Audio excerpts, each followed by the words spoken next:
It is the world that has been pulled over your eyes to blind you from the truth. It's you liberals who have lifted them up, Howard. Paul, you conservatives make a mistake. You can't afford to strangle hope in people. Without hope, people become dangerous. No, Howard. You liberals have let them invade our society. You give them jobs, political jobs. Paul, you missed the point. It's only the smart ones we move up. That makes it even worse. No, we have to move them up. If we leave a smart one in the ghetto, he might develop into a leader against us. But if we raise him up into white society, we neutralize him. It really boils down to our ability to accept. We don't need pessimism. What he means by pessimism is resistance. And that's what COINTELPRO was all about, stopping the resistance. I know you're out there. I can feel you now. I know that you're afraid. You're afraid of us. You're afraid of change. We hide it in plain sight. One of Plato's greatest works was the allegory of the cave. I feel in order to understand the political matrix, we need only to look into this allegory. We first have to open our minds to the possibility everything is not as it seems, that things we've always known to be truth may be lies. For if we can't perceive the lies we've ingested, we can't see the bars on our mental conditioning. For that is how you walk out of the cave and see the political matrix.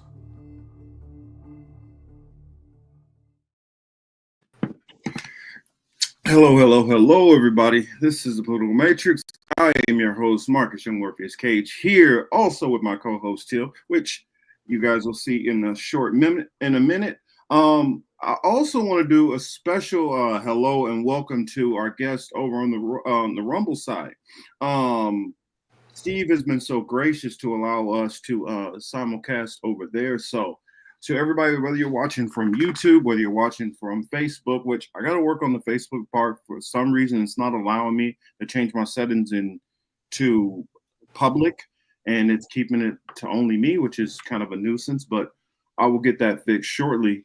We got an interesting show to talk about. If you guys didn't see, I've had a pretty busy weekend for myself, streaming only once a week. Yesterday I had a nice and fun conversation with Three Eyes, Three Ears and Nature Boy. That was like our part two, because we had already went on Three Eyes, Three Ears first and had a wonderful, deep conversation, ranging from many different topics, talking about esoteric things, faith and psyops and all that. So if you're into that kind of stuff, I definitely advise you check it out. And then we had the part two over here on the Political Matrix. And then we will have a part three coming up. The details are still being hashed out, but tentatively it's looking like it's going to be for Friday evening. So make sure to keep an eye out for that. Also, I was on the ground in downtown LA for the protests, and we're going to talk a little bit about that, but I'm not going to hop to that right away. And then, of course, we definitely got to talk about the Israel-Iran stuff going on. And then the politicians that were targeted, what we know about this, what's going on, why this gives me weird vibes. So we will get into all that. Shout out, I see my cousin in the building,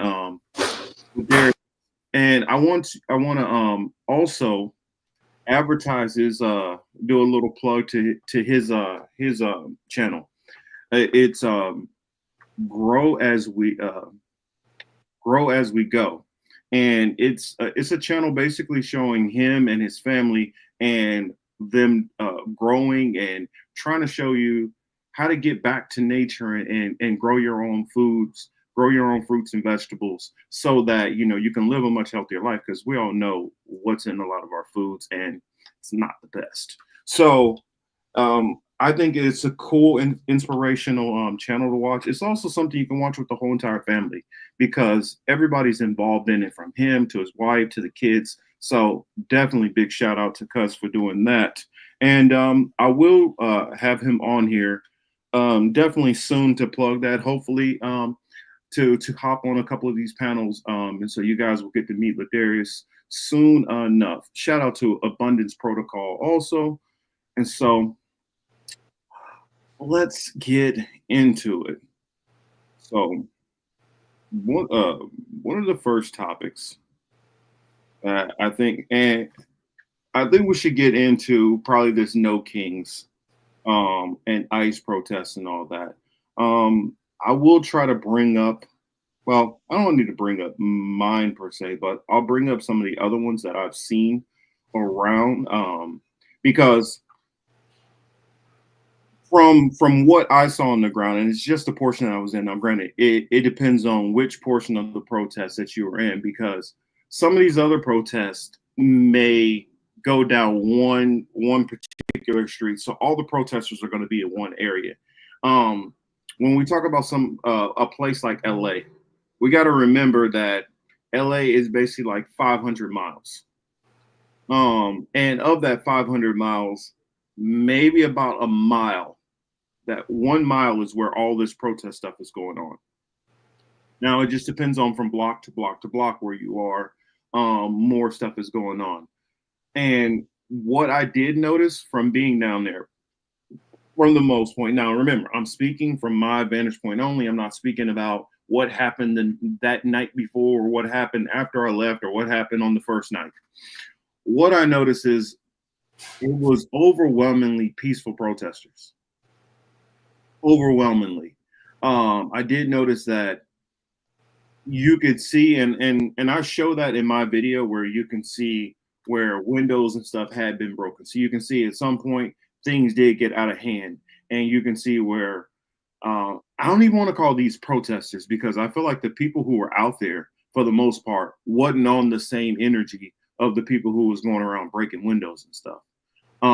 Granted, you could see different elements, and I'm not going to say what people's motives were for what I was seeing. And keep in mind, in my video, I couldn't necessarily see what you guys were seeing or how clear everything was. So some stuff that I'm seeing and how clear it is for me didn't necessarily reflect that in the video, which that's something I'm going to work on for doing more stuff on the ground and interviews and stuff, which I did get interviews in, and the audio was good for the most part. When it was directional, audio was great if it was right in front of me. But for stuff that was going on to the side of me and around me, you couldn't necessarily hear all of that. So I wanted to speak on that a little bit so that you can kind of get more my perspective of what I was seeing. Like there was a part where somebody was doing donuts right in front of the cops. And to those cops in particular, they didn't do anything. They stayed there, professional, like they should. They didn't overreact. Even though you can say some people were being provocative and trying to get something started. I mean, but in a protest, you as a police officer, you or law enforcement, anybody who's doing some kind of security, as a protest, you should expect some people are, giving you the middle finger. Some people are yelling at you. Some people are cursing you out. Some people are doing all of those things. You should expect that, and that does not give you advocacy to go and elicit violence on those people because they say that. You got to remember, when you are the police officer or security in a situation like that, that is part of the job. You are paid to do that, and you are representing the power structure. So that's these only people's way of speaking their truth to power, whether you agree with their truth or not. But there was one part where I went down to, and I say it multiple times in the video. You can see where cars are trying to go through. Protesters are moving out of the way, letting all the cars go through. It's no problem. You saw a lot of people who drove through in solidarity of the protest, honking their horns, waving flags, and the energy was definitely peaceful protests. And then randomly, like, and it's kind of ironic in the video.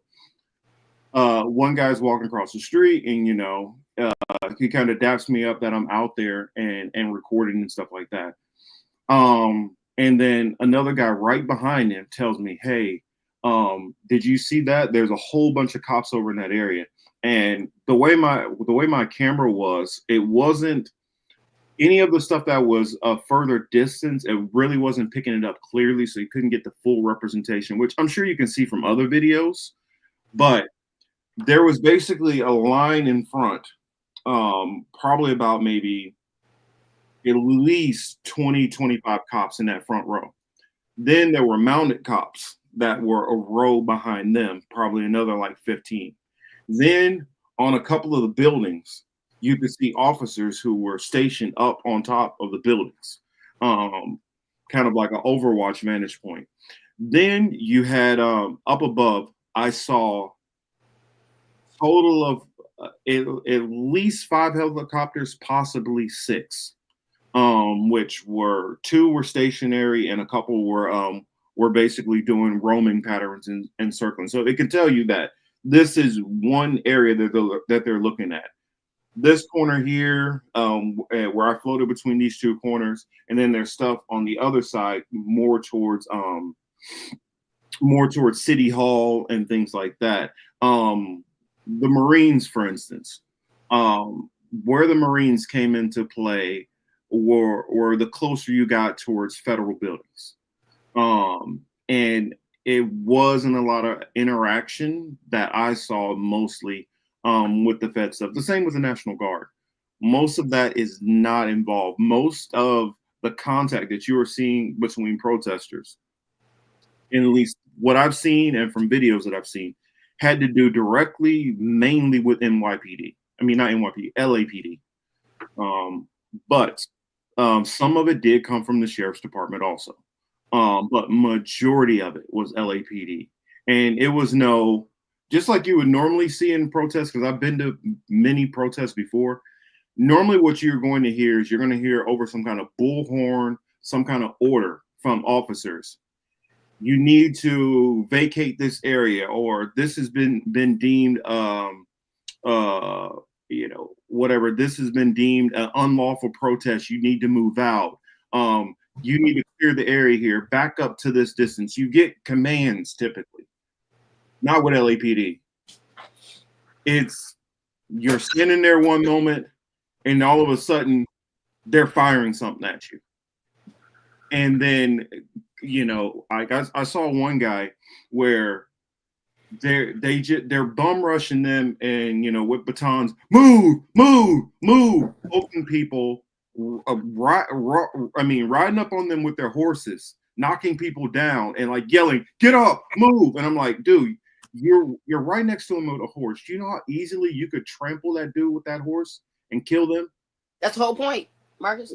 And not only was it just like I saw a couple of Clydesdale horses out there also. Yeah, them bitches 8 feet tall. Yes. And so I'm like, and some of them were just, it seemed like they were just itching to harm somebody, itching to cause violence, itching to amp things up. Let's see. Oh, that's right. Let me show this on the screen, put the comments on there.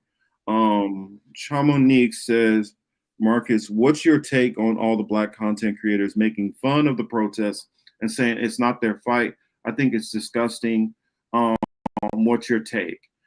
I feel kind of conflicted, and I feel conflicted about this whole protest, especially when you're in like the Southwest.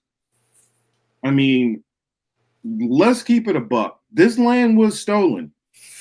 So how do you steal a land? Most of it is still named with Spanish names, dating back to its tie to the Spaniards and being a part of Mexico.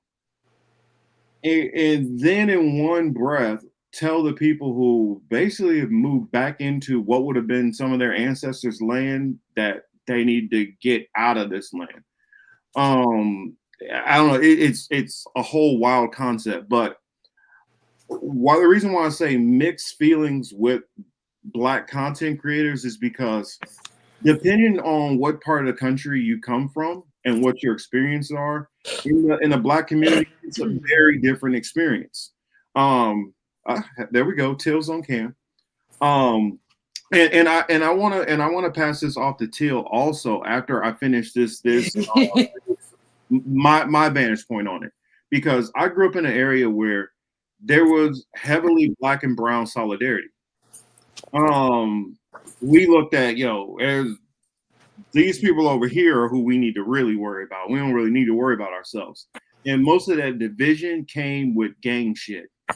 And the gang shit it wasn't really on a racial thing, because it was like, yo, I got a problem with the Crips, Blood, Folklore. All of these different groups had problems with each other. And even in like KC, most of the gangs were predominantly Mexican gangs who had more beef with each other than anybody else. And it just seemed like each gang was about that gang in particular. And it was everybody else. And so outside, if you weren't involved in the gang stuff, it typically was like not an issue for you, or not. Well, I'll say gangs and prisons. But what I have seen in my hometown is that it seems like a whole bunch of people who have kind of moved into the area, more recent migrants, who kind of have a different feel towards Black people. And that's caused a reverse animosity towards them, because some of the people in the community has been showing forms of racism. But I've also noticed when you get into like places like Cali, for instance, there are definitely fissures and divisions. And some of that comes on just propaganda that some of the people come into this country with against Black people. Some of that is genuine. Out here in Cali, a lot of Black people used to rob a lot of the Mexican vendors because they knew they were undocumented. They couldn't go to the police. And so I think it depends on your area and your vantage point. So I see some people in the Black community have a real FU towards the Hispanic community, and they find one or two who represent the negative perspective, and they use that as a blanket against all. And those people, I try to stay away from that mentality. I mean, I can't speak for what somebody else is went through and how they behave or react. Also, you do have the people who were about Black and brown solidarity, who during the whole political race, they felt some type of way about how some of them were towards Kamala Harris and how they decided to support Trump. So they felt like, yo, we told y'all what was coming from Trump, and y'all still decided to ride with Trump. So it's like, what do you want me to, how do you want me to help you? Because we've tried to help you. We've tried to tell you how this country can be.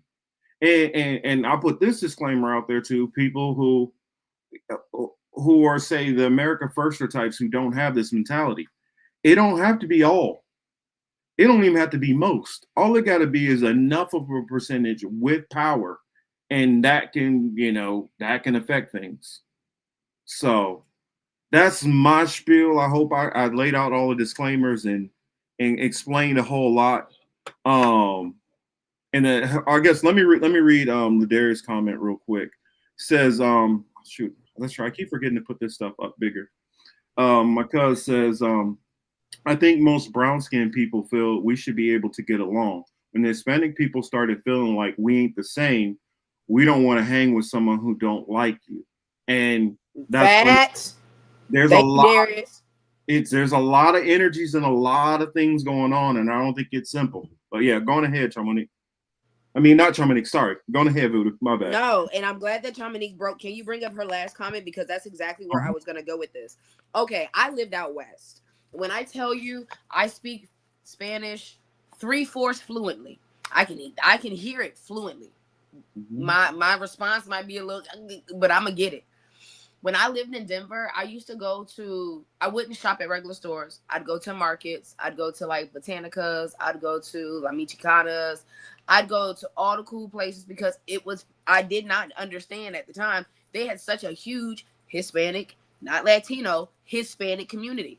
I would go into these places and speak Spanish to them. They would speak English to me. And I was like, well, that's kind of weird. You know what I'm saying? I'm speaking your native language to you. Might not be the best, but I'm more than como esta, mi amigo. You know what I'm saying? So when I would start getting that, I remember I talked to a friend of mine and it was like, oh, they don't think that they're Mexican no more. They think they white. And I went, oh, okay, cool. So then I found out that a lot of Hispanics, when they get here, they forget their roots in the first place. Let's hold that. Let's put a pin in that comment right there. They get over here. I just want to add this in there real quick so don't get misplaced. But I'll say even a lot of the older population here, a lot of Mexican people tend to be very, very prideful about their dialect of Spanish. And if you're not speaking the dialect of Spanish they're speaking exactly, they'll spend more time trying to correct you and saying you're not doing it right, basically. And so I just wanted to throw that in there because some of them will feel like if you don't speak Mexican Spanish, they don't want to speak to you in Spanish. But go ahead. So, hold on. I'm sorry to accept y'all. But the myth that all Mexicans are brown. No. And then I'm not saying it like physically that's a white Mexican. No, I'm saying they consider themselves white. Now, granted, I can even say the same thing. Not all skin folk is kinfolk in my community either. You know what I'm saying? So keep that in mind. These motherfuckers ain't fucking with y'all. They barely fuck with us too. But the fact that a lot of content creators, now I hate to be like this too. I'm pro-black before anything. I'm black as hell. I can't check a different box. I might be able to check mixed, but it's just gonna be mixed with more black. So at the end of the day, we've been fighting this whole fight since we got on this land, not by choice. So I'm tired, bros. I ain't gonna hold you. I'm tired, and I ain't really got no room to pick up somebody else's fight when y'all picked it yourself to pick up on that point. So you got people that were checking the box as if they were Caucasian because they did not want to acknowledge their Mexican heritage. And they could be pastors. Granted, black people have done it too. But like, you're going to sit here and be mad because you picked the wrong box, both on your ethnicity and on who the fuck you voted for. And now you want me to come and clean up the mess because we always get the fucking short end of the stick and the shit always falls on black people? I think not. Well, here's something that I'll add in also. Regardless of the skin complexion, okay, you might be a white Mexican, you might be white Hispanic, but the white people I grew up with, they don't give a damn about your complexion. You are not one of them. You are still brown as far as they're concerned. You are not one of them. I don't care if you put Caucasian, whatever. In fact, in the state of Kansas, they probably gonna change your shit so that it is not Caucasian. You are not white. If you are any kind of Hispanic, you're all, whether you're the lightest to the darkest, you fit over here in the brown category.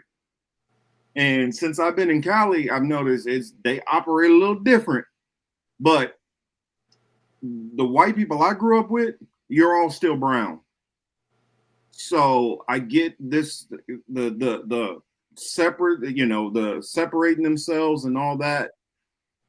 It's only something I feel like it's something mentally, a division that they're doing with it, what you guys are doing within your own communities. It's not factoring into the larger narrative of the way the rest of America separates everybody. And regardless of if you like it or not, America separates everybody and puts everybody into some category in some block, no matter how much people try to get away from it. I did want to throw a shout out to, I saw Jacqueline Jack H said, put her comment back on the screen. It says, I've been meaning to give this channel a go for ages, and I just want to say thank you. I'm so glad you did. There's a bunch of different stuff that we were talking about, and glad to see that you're want to be a part of the conversation. And make sure you hop into the chat, involve yourself. We like to engage everybody. I don't just like to talk down to people, and neither does Teal. This is a conversation, a community. So welcome. Mm-hmm. Welcome. But to finish my little shout out to Bad Cookies and Cullen of the Herd. Shout out to you on the Rumble side. Much love. Damn, I wish I could see the Rumble side. Well, get my laptop. I'm gonna switch. I'm gonna probably pull up the Rumble side on my phone just in case. But I think it's going to. Can't you see that on the screen?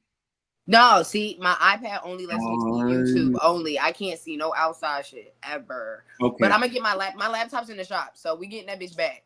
Here, let me read this. Let me read this YouTube comment the best I can.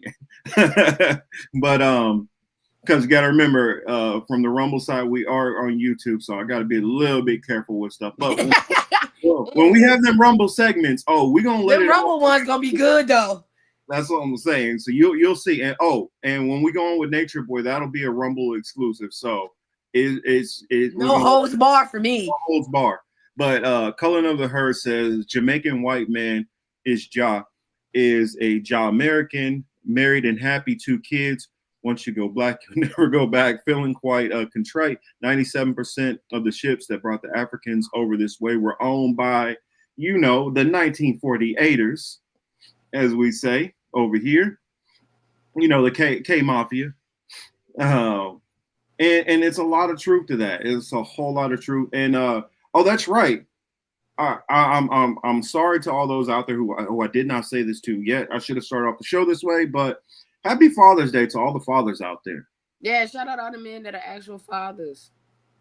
Even if you're a stepfather, whatever, or if you're a woman who you playing the role of the father, there's a lot of single mamas out there doing double duty. So shout out to all the fathers out there. Okay, I got a nasty take on that. I'm sorry, y'all gonna hate when I say that. Go ahead. Bitch, you got Mother's Day.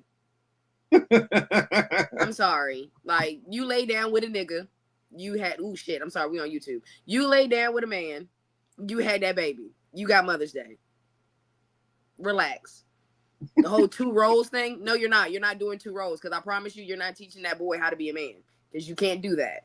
So let's go ahead and pump those brakes. It's not 2 roles. That's where everybody got all this gender fluid, back forth, flip flop bullshit from in the first fucking place. So let's go ahead and pump our brakes and shout out all the fathers in the world. If you fathered a child, either you have present, you're not present. Maybe there's reasons you're not present. Maybe your baby mama's fucking psycho. She makes it hard for you. It makes it difficult for you not to pull the fuck up. Maybe she's a bitter baby mama. You're trying to be present and she just makes it hard for you. You're still a fucking father.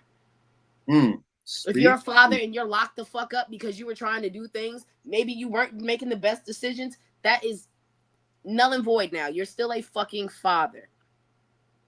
At the end of the day, do not take that away from men. Men get enough shit taken away from them, including their lives. Let's just give these niggas a day. It's one 24-hour day. Let these niggas live.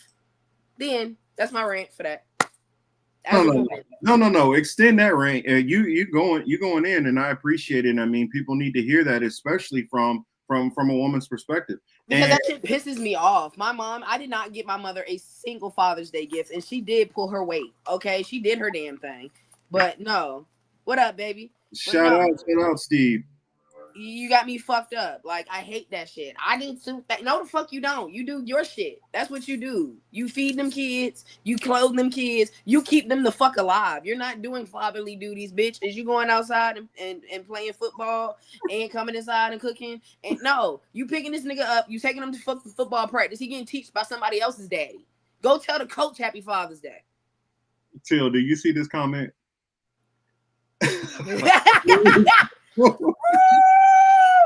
Clocked it. You a fool, Ladarius. I love you, Ladarius, for that one. Clocked it. You know what I'm saying? Because not everybody can go out and just get abortions and shit and killing babies. I'm sorry for those who don't know but go ahead and ask somebody in the chat and they can explain it all to y'all. For sure. Oh, Jesus. But anyway, to wrap up my why black people need to sit their asses the fuck out is because we've been fighting this whole time for ourselves and the shit didn't work for us. So what the fuck we look like trying to fight for somebody else and the shit didn't work for us? That's crazy. That's asinine. That's really asinine. I hate that y'all got to go through this. Viva la revolution. But something else that I wanted to point out, and this might just be me, and I've been watching Mexican news this week because of this. Literally been watching Mexican news. What got me is they're doing a protest. I ain't got nothing wrong. Now, don't get it twisted. I have nothing against the protest. Y'all do what y'all think is right for y'all. I mind the business that pays me. But burning an American flag and stating that you don't want to leave here is kind of backwards to me. Is that wrong? Posting up with the Mexican flag, but wanting to still, that's where my disconnect is. Because I'm like, do y'all see the disconnect? Like, I get that you Mexican American. Yes, I did. I really did. No more tequila shots for me. All I'm saying is, when black people protest, the only flag that we had was the Black Lives Matter flag. We were trying to say, hey, can y'all stop killing us? Mexicans are protesting, and they're protesting with the Mexican flag. And I get what y'all are saying. I understand that this land was taken away, and I get that part. But based on the map, and until Trump make Mexico an American touch again, that shit is separate. That's the whole fight that we're having, is the fact that it is separate. So if you're saying that you don't want to leave America, but you got a Mexican flag, what are you saying? Because the fucking pictures, if I was fucking deaf and I couldn't hear what the fuck you were protesting about, it would look asinine to me, because you're throwing up a Mexican flag and saying you don't want to leave America. I can't chime in on that fight, because I don't even think y'all know what the fight is for over here. I know y'all know what the fight is for, but y'all not articulating it properly.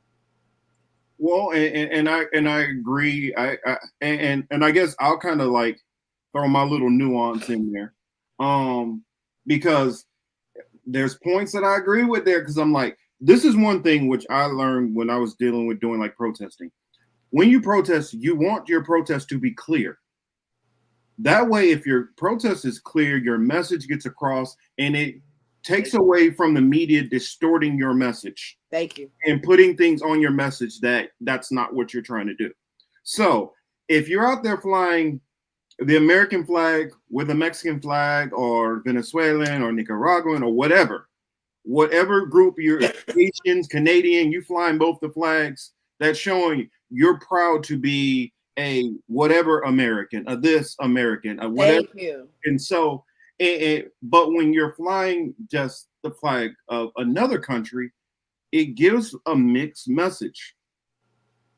And it's like, why would you come to this country and not want to be proud of this country? Now, I get it. A lot of people are not proud of this country, and there's a lot of reason to be frustrated with this country. There's a lot of reason to be frustrated with every country. Yes. So I just want to say that clearly. But I understand, everybody's not trying. People are, because I heard somebody like Kim Iverson say, and where are all these Mexican flags coming from all of a sudden? For one, it's California. It's LA in particular. A lot of Mexican Americans have a lot of pride in Mexico. Many of them got flags at their house, got flags hanging around. Yeah, they support the different sports teams in Mexico, so they're flying their flags all the time. So it's not weird to see a bunch of Mexican flags all of a sudden. Also, you do have merchandising. You can buy flags of everything damn near everywhere. It is LA. So that's not like some kind of weird conspiracy. But I just think that regardless of if something is right or wrong, or you don't have the time in a protest to try to explain out a 15-minute nuanced understanding of what you're trying to do. You want it quick, simple, make sense. And so when you're flying just Mexican flags only, it gives people who are already against your protest more ammunition against your protest, versus somebody who's open and even, who's going to say, okay, I see where you're going. You don't need to have people saying, I see where you're going. People just need to already just get it. Yes. This ain't Kanye. We can't do a Kanye rant in like 25 tweets about what the protest is about. And yes, Chamanique, I understand that the protest is for ICE. Now, let's throw this out there. Where the fuck were these protests when Obama was deporting everybody? I ain't see not a lick of Mexican flags getting flown in when they were sending their asses back when Obama was in charge. I'm just going to put that little chime. I'm chiming that part in. Now, I also see she wholeheartedly disagrees with you today, unfortunately. Cool. Now, I also saw that she goes, we don't have an issue with them flying the Irish flag on St. Patty's Day or the Italian flag on Columbus Day. That has absolutely nothing to do with the protest. They getting drunk in the streets and celebrating their heritage. That is perfectly fine, celebrating your heritage. But we are talking about the fact that it seems wild that at times Mexicans like to pick and choose when they want to celebrate their heritage. They picking it right now because of ICE going through and raiding things, which is definitely illegal. It's illegal raiding, you know what I'm saying, on illegal people. Cool. However y'all feel about illegals, in a sense, and on a greater scheme of things, yes, they're not illegal. That is their land. They have the right to be on their land. But y'all know the legalities of the fuckery that's going on right now. So y'all already know they're not trying to hear that shit. You know what I'm saying? But I don't ever see Canadians on Boxing Day trying to beat up people. And, you know, you get what I'm saying? Like, there's a different vibe when it comes to St. Patty's Day, Boxing Day, Columbus Day, etc. Or even, shit, y'all, fucking Cinco de Mayo. We don't got no issue with your flag, you know, your flag on Cinco de Mayo. What we're saying is I have an issue with the flag when y'all are trying to stay here and y'all are saying you kind of don't want to stay here. You know what I'm saying? You're flying a flag of a different country trying to... Ooh, child. Bad cookies. Because Bad Cookies kind of called my name out, so I want to respond and make sure I clarify my point. Says, hey, Marcus, real talk, bro. What I'm getting from you two is this is your battle. Good luck, you guys. But we got our own problems to deal with. Is that correct? That's not what I'm saying. That's not what I'm saying at all. I feel like all the issues that you deal with are always nuanced. And that's where I come from. I come from the fact of I get what's going on.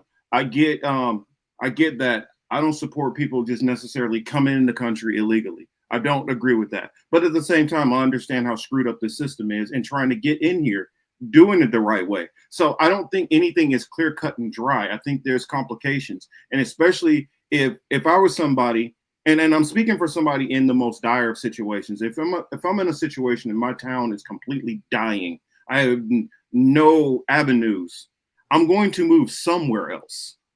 If I'm in a place where I feel danger from whatever, gangs, cartels, police, whatever, I'm going to flee to somewhere which is safer, which is going to give my family the best, avenue of success. So for me, it's not as cut and dry. It's not as simple as just saying, hey, it's your problem, whatever. Now, like I said, I speak for me. That's how I see it. I have sympathy with all people who are going through different things, but it's a complex issue. And I want to add on like what Steve said. This is clarifying more what I was trying to say. That's partly why defund the police went over like a fart in church too. I was a supporter of defund the police, but I did not like the messaging a lot of it was going with. And it allowed for people to take that message and turn it and do whatever you want with it. You could have not... Defund the police makes it sound like you want to abolish all police. That's what somebody's going to say, even though a lot of those people know that's not what you mean. Granted, there are some people who they really do believe like defund, we don't need to have no police at all, which I think that's a little insane. But what I think they're trying to say is we don't need to have the police completely militarized. We don't need to have all of this money going to police when we got all of these other things that need fixing in here. We got veterans laying on the street. We got people who are struggling. We're not even taking care of our own cities. We're not taking care of our roads, our bridges, whatever. We don't need to just keep dumping more and more money on the police. That's my perspective. But that's what I'm saying. I don't think any of these issues are simple. And so granted, for other people, some of these things are cut and dry. It's this or that. For me, it's not. So I just wanted to clarify that. Go ahead, Till. I know you wanted. I'm sorry. I didn't mean to cut you off. They could be mad at me today. I'm sorry. They could be mad at me today. I'm gonna stand on it. Yes, not only Mexicans are being deported, but I didn't see any brown people piggybacking for the Haitians when they were getting fucked with. You get what I'm saying? Like, I'm sorry. Y'all, people pick and choose who the fuck they want to pick and choose for. Unfortunately, today, my draft ticket ain't for the Mexicans. My bad. I understand a lot of people are getting deported. I hate that that's happening. I hate that ICE shouldn't be able to do what they want to do. I will stand on that. I will stand on that, hands down, till I'm blue in the face. Nobody should have to be moved out of no shit. But at the end of the day, if you got somebody living in your crib that ain't been paying you rent and you want them to fuck out your house, you're going to find a way to get them to fuck out your house. And that's what these crackers... Oops, shit, I couldn't say that on YouTube. That's what these white people is doing. You feel me? They just mad because they got roommates they don't want in their house no more, and they have the gumption and the time to do this shit now. Welcome to America. Like, everybody think that it's a good place to come flee or come, have sanctuary. No, this bitch is fucked up. I don't even want to fucking be here. You know what I'm saying? I'm trying to get to another country my goddamn self. But what am I doing? I'm doing it the right way, so I don't got no issues. So can't nobody tell me I got to get the fuck on. Shout out to Rick. Rick says, the flag is also a symbol of oppression. I got problems with the Mexican, I guess he's saying the Mexican flag myself, that said some wave it by saying Mexico was stolen from them by the U.S., which was stolen from that's my point. You see how y'all come. Thank you for saying that, Rick, because that's what I'm trying to get them to see, because they swear that they got this shit. And that's what I'm saying. When you're in a protest, you don't have 15 minutes to explain out what you're saying. When a camera crew shows up, I do need a beat button, Jackie, but we're working on the soundboard. You get a snapshot. And that snapshot is broadcast out to millions of people, sometimes even billions of people. And if you want your message to get across, it can be convoluted. That's the reason why, and I'll give MAGA and conservatives a lot of credit. A lot of their messaging is simplistic. It gets straight to the point, and it says what they may be trying to say. Now, is that policy necessarily, is that simplistic? Not necessarily. It might be a little bit more complex than that. But the messaging is key. Messaging is important. That's all I'm saying. And so, yes, Chamonique, that's okay. I'm building off of what you're saying, Chamonique. Like, hear what I'm saying. You're taking a lot of things personal right now. Just hear what I'm saying. Okay? I'm Haitian. I know what the fuck he says about us. He says it about all third world immigrants. Keep that in mind. I understand Puerto Ricans, Colombians, Venezuelans, all the Latinos, all the West Indians, all the Mexicans. Yes, we all should be fighting this great fight to get rid of them. But at the end of the day, who the fuck voted for this motherfucker? Who voted for him? Who voted for this man? The Latins for what happened to the Latins for Trump? What about that? Let's really talk about it. What about the Hispanics for Trump? Y'all had people showing out for y'all, representing y'all. Marcus just said it.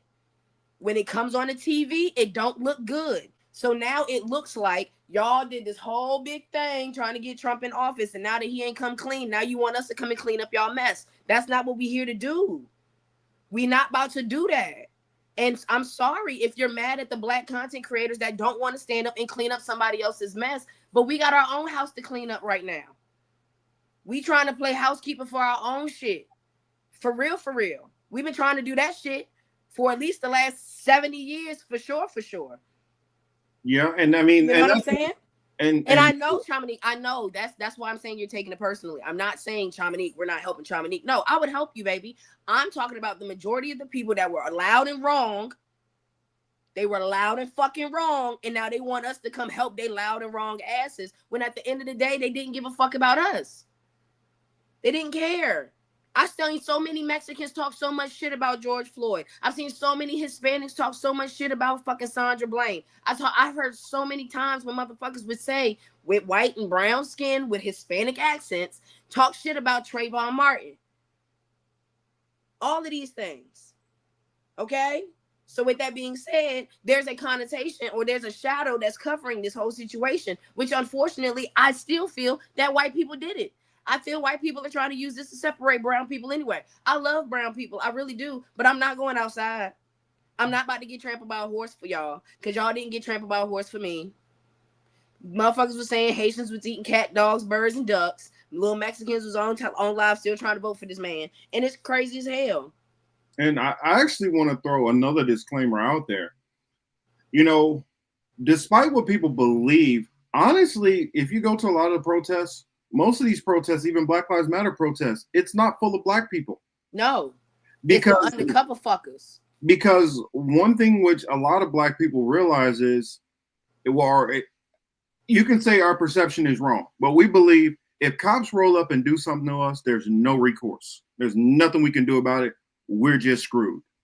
And so a lot of Black people aren't getting out there in the streets in general, not even for Black causes. I Like, mean, I'm not dying. Shit, I'm not dying for my own fuck. I'm not dying for BLM. I'm not. I'm not getting hit in the temple with a rubber bullet. Got my shit leaking. No, I'm not. I'm sorry. I'm not. If y'all got another way to protest, I'm on it. But going outside and physically getting harmed, no, I'm not. and I'll say, Mm-mm. and I'll say to push back about the deportation. There's always been people who've been protesting for deportations of various different stripes. There've been Hispanic people out there, Arab people, and at that protest, I saw Black people out there. Not a lot, but I did see some. I saw Arabs out there. I saw Muslims. I saw people with keffiyehs. I saw Asian population out there. I mean, this is a fashion district where that is right next to Little Tokyo. I mean, so there's not only that's not the only people who are being targeted by this. It's just it's made to look that way because majority of the population affected, especially in LA, is predominantly Mexican. And because there's such an overwhelming Mexican population here, it's over reflected in this, and it becomes what they're looking at. But when people are actually being taken out of here, it's not all Mexicans. Now, It's Koreans, it's Venezuelans, it's Haitians. You got Africans who are being taken out of here. You got Arabs. You got there's tons of lists. Russians and Ukrainians and stuff who are out here sweating too. So it's just a narrative that's social media and the news are trying to portray in a sense. And I think it's more complicated than that. I think that there's more people out there in solidarity and support. And I think that a lot of times what you see, even through independent journalism and content creators, I think that's not reflective of the real reality of the situation. I feel like even with the voting thing out here in California, a lot of people in California just don't vote, period, whichever way they feel, because nobody out here feels like their vote is being represented. So what is the point of it? Same here. A lot of the people who came out for the protests were single issue voters. So yes, there is a big contingent of people out here, Hispanic people, who did vote for Trump. And so you can't complain when Trump cracks down on your family members, those people. But there are people who did not vote for this, whether that was voting for Kamala or voting for some other person or not voting at all. And then you also factor in with the protests the people who talk about, oh, there's riots and this and that. You got a lot of people who are completely non-political. They don't represent no right or no left, who they just look for an opportunity to go bust some windows and steal some shit. That is a real reality. And then also, a lot of people, I just want people to kind of break down this whole the right, the left, this, the that, because a lot of times when you have people who are in these protests, all the J6ers, they could see infiltrators. This was an infiltrator, and that was an infiltrator. But when it comes to something for your political enemy, there's no infiltrators over there. They don't have nobody infiltrating nothing. That's just the unhinged whatever, the unhinged left or the unhinged right or whatever. There's always people who are infiltrating this. Also, you got to factor in a place like California where everything is super expensive. How many times that some of these business owners might have put some bricks out there just to get a brick through their window for insurance money? There's all this stuff going on, and you got to stop thinking. People got to stop thinking so shallow about this and realize these are complex, nuanced things. And as long as there is something for somebody to gain out of this, whether it's monetarily, whether it's for a narrative, whether it's to make money, whether it's an influencer doing something, whether it's for you to get out from some debts, all of those things have to be on the table. And you have to think about all of these things combined in all of these situations. Did you see that those bricks were like AI? Did you send me that clip? Were you the one to send me the AI clip? I sent you the one where the picture that they had, they took that picture from a stock photo and then the old girl's face. Okay, that was okay. Yeah, so it was showing that some of that stuff like, oh look, the police dropped off bricks here. Well, that protest is a protest in Jakarta. That don't got nothing to do with here. And then there's some stuff where I don't know exactly. I can't speak for what people were doing or who they represented. But I did see people who looked like they were more professional protesters. Like they're the type where they show up at every protest. Not to mention, I hate to say this. Yo, they it's showing LA. up, Y'all got Hollywood, y'all. this, that. You get what I'm saying? Some of these people were a little too prepared, in my opinion. I mean, it's Hollywood. Y'all live next to Hollywood. Y'all got actors and shit out there. Now, I do want to go back to Dominique and go ahead and clear this up. Yes, I don't. Okay, first off, you got to understand the Black community, we don't take shit seriously. So if we cracking jokes, that's a trauma response. Unfortunately, that is a trauma response in our whole community. And that lets you know you need to have more Black people in your life because we do not take shit seriously, okay? We literally will make jokes at funerals. Yeah, we do. Okay? We have to make things lighthearted. So if somebody, now granted, I don't know what Dominique saw, but if you saw something where it was derogatorily joking or like very vulgar, very nasty, you know what I'm saying, very mean spirited, I would have beef with that. But at the end of the day, like Black people, George Floyd body won't even cold yet, and niggas was cracking like little choke jokes. Okay, that's how Black people just deal with trauma because trauma is in our blood and our DNA so badly. We have to laugh this shit off to keep from being fucked up behind it. Seriously, it may be low. I don't know exactly which ones you heard, but like we always joke about the bullshit because every day is traumatic for us. Waking up is traumatic for us. Shit, we don't even have to protest to get yoked the fuck up and shot. You know what I'm saying? Y'all know that driving around Black, I'm sorry to say this, unless it's a California thing, I hardly hear driving while brown. Ain't even gonna hold you. But driving while Black is definitely a thing. You know what I'm saying? I hear that cracked on me more than a little bit when I tell people I got stopped. My white friends will be quick to say, oh, you got to drive while Black?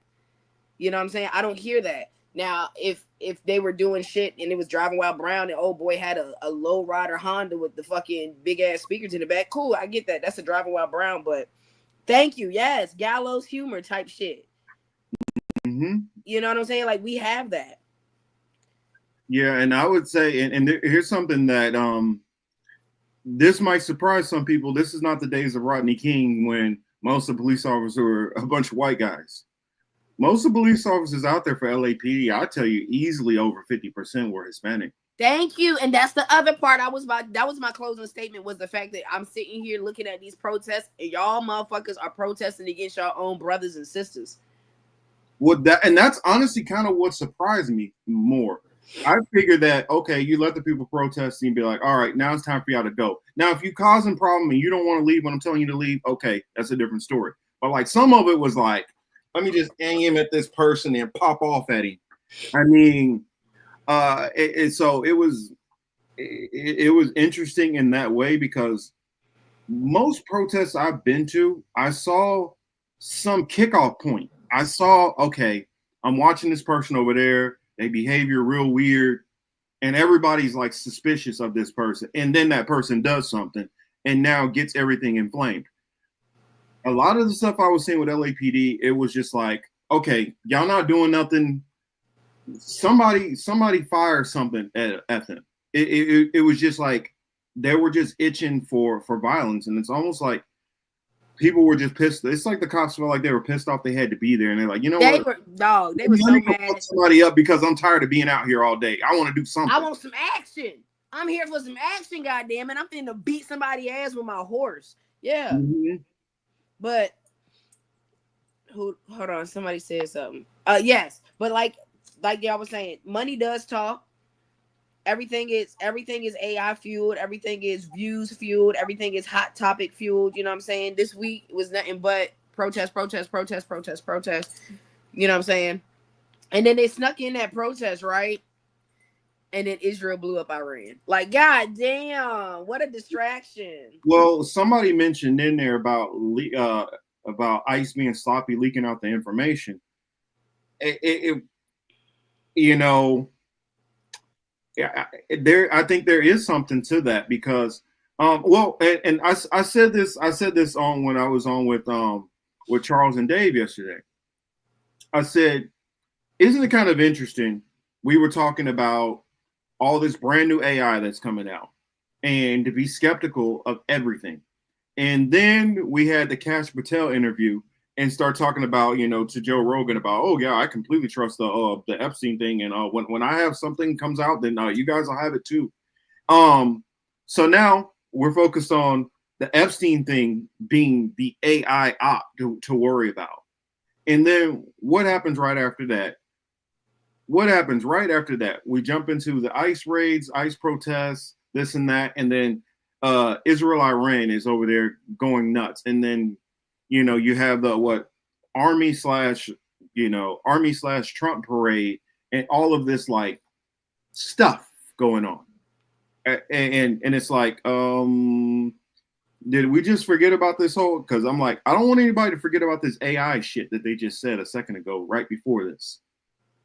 And how much of this stuff, and I think part of it is so that they can implement stuff and they can put that out there, AI, and then keep you confused. And then also, so real stuff that's going on that you'll question it because of AI.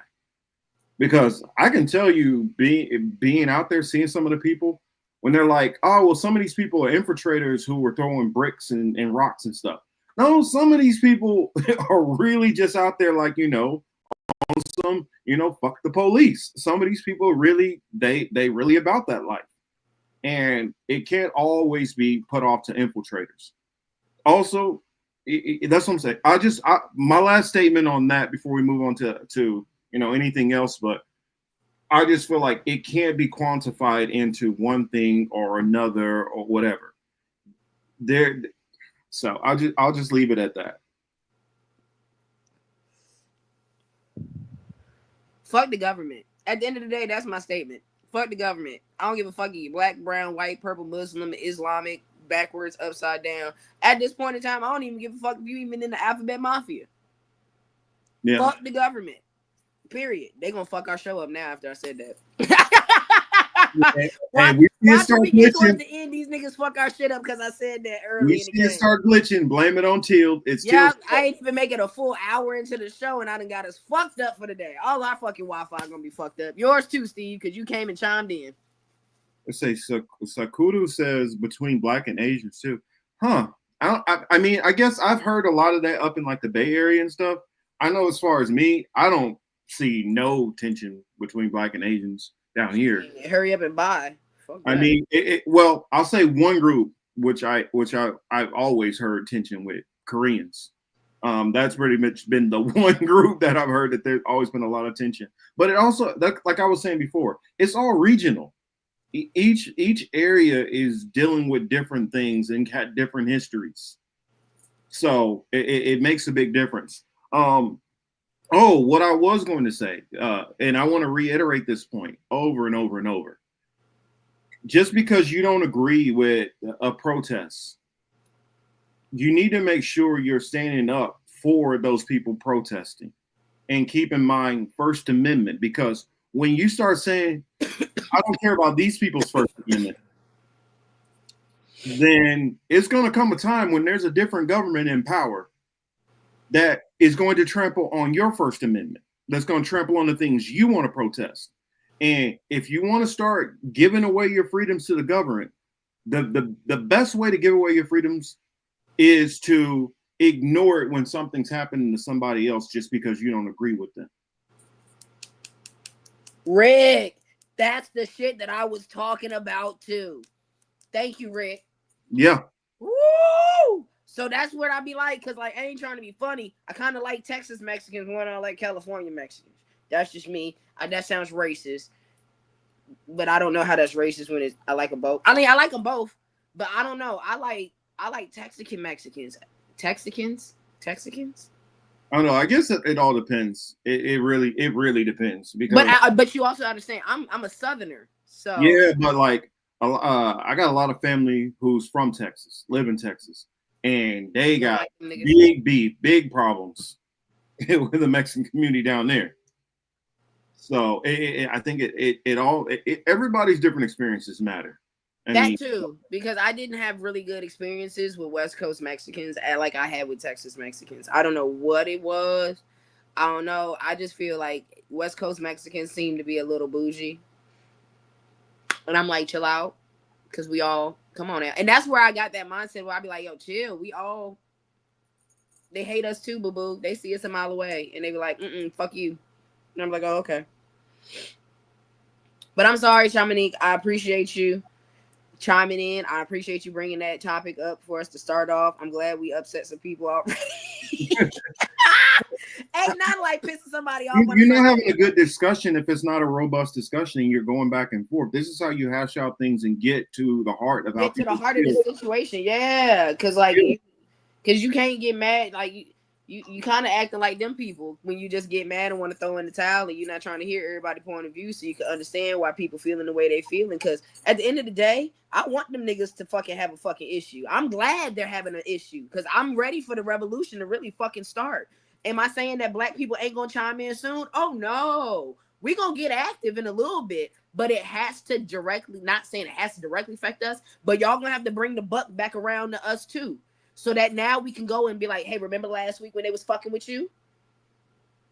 Because remember 3 years ago, they was fucking with us. Last week, they was fucking with you. We need to make it so that everybody's feathers are ruffled individually so we all got the same issue. Because honestly, the reason that black people are sitting back and chilling is because we waiting for y'all to get mad like we was. Because we tired of being mad by our fucking selves. Yeah, y'all make it seem like it's only niggas and it was always on some like, oh, they always got a problem. Get over slavery. Well, shit, get over them taking y'all shit too. Oh, now we can't get mad at them taking your shit? So when y'all finish getting mad and y'all stay with that little fire in your belly, please come talk to the black delegation and then we can get this shit together. Well, and something I wanted to say is, and this is a sentiment also within the black community. Hey, so they feel like, yo,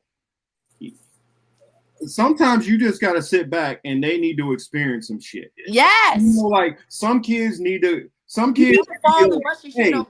You be like, hey, don't touch that stove. And then some kids, you're like, you know what? Go ahead. Do it then. Yep. Do it. And sometimes you got to let people go through some shit.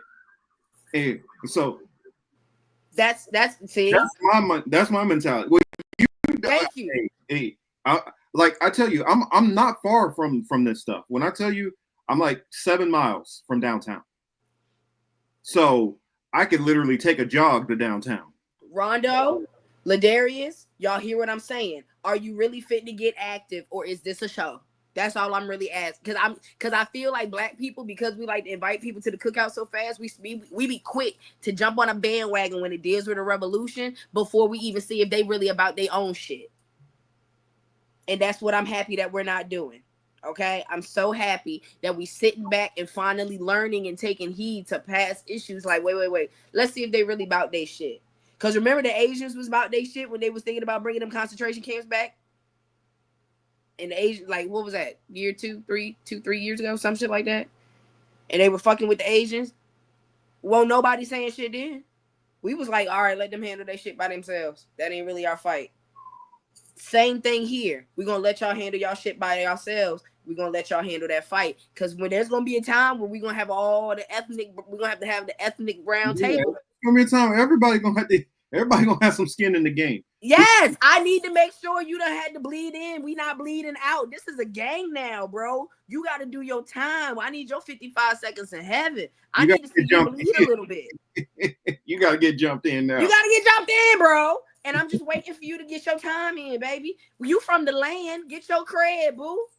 Y'all in the land. Y'all in LA. Get that fucking street cred and then come talk to us and then we can sit and devise a plan. But until we know that y'all down for the get down, I got to sit back. You know? That's like you having a little sister. She got beef with the bully at school. I can't go fight that bitch for you. I'm out of high school now. I'm going to catch a charge. But I'm going to teach you how to beat her ass. Okay, and then I'm gonna drop you off at her mama's house. And you're gonna call her the fuck out the house. If you fall, I'm gonna beat your ass. How about that? That's a black community right there. We will drop you off to go fight that bitch, and if you don't beat her ass, I'm gonna beat your ass. So you best to fuck her up. And I gotta put this up here. Blank State, shout out to you. Says, hey, glad to see the stream featured on this channel. Yeah, and put it on me. I'm so disorganized trying to get everything together. And so I'm glad that, Steve has hooked this up. And, I was tepid about going on to the Rumble streets, but you know what? Hey, so far we're getting a warm welcome. So I'm happy to see it. Another thing that I would say also is people just need to pay attention to this whole thing, because even the people who feel like this isn't my issue, that's not my issue, this or whatever, all of this is the government finding a way to, I'm gonna kick your ass today, then we gonna get in, I'm gonna kick your ass now, and I'm gonna get in because I know it's a whole lot of people on the conservative side who's rubbing their fingers and like, oh, y'all remember Ruby Ridge? Y'all remember Waco? They was up in your ass too. And you need to pay attention to this government because it ain't on none of our sides. Now, can you use I'm trying to find a way to say this, right? Can you use a trick that for what a trick is meant for? Yes. You can get what you need out of that trick. Because there's a whole lot of farmers getting some subsidies that I guarantee you they're gonna learn to watch their lips about what they was getting from the government and government handouts. Now they realize the shit affects them. Hello. But that's the problem. We got too many people pocket watching. You upset about what you think this person getting, what you think that person's getting, when you getting shit too. Mind the business that pays you. So it's about time that people stop looking at the divisions or whatever and look at the person who is really fucking you all. Can you do Jackie's same group? It goes back to the same handful of fucking people who's getting everybody. They're just doing it in different ways. So Jackie, I'm glad you brought this up because that's something that I haven't been able to like knock these last few weeks. So as I'm watching our government just do whatever the fuck they want to do. Okay, I remember back in the day, maybe I'm wrong because I was young and I might have been facetious. So Steve, if you're still in here, please chime in on this one, Marcus as well. But I remember back in the day where the government was like Bloods and Crips. And when they said they was Republican, they were cookie cutter ass Republican. You couldn't sway their ass if you wanted to. You know what I'm saying? And I remember when Democrats were cookie cutter Democrats, you couldn't sway their ass if you wanted to. Now, I can't see shit. It is so muddled between our parties and what they stand for and what they don't stand for. Remember back in the day, you could say you was a Democrat and you immediately knew what that person stand for. Now, if you tell them, in my opinion, now, if you ask somebody, are you a Democrat, aka a liberal, that word, or a Republican, aka a conservative? If you're a Republican, you're a conservative, you're racist.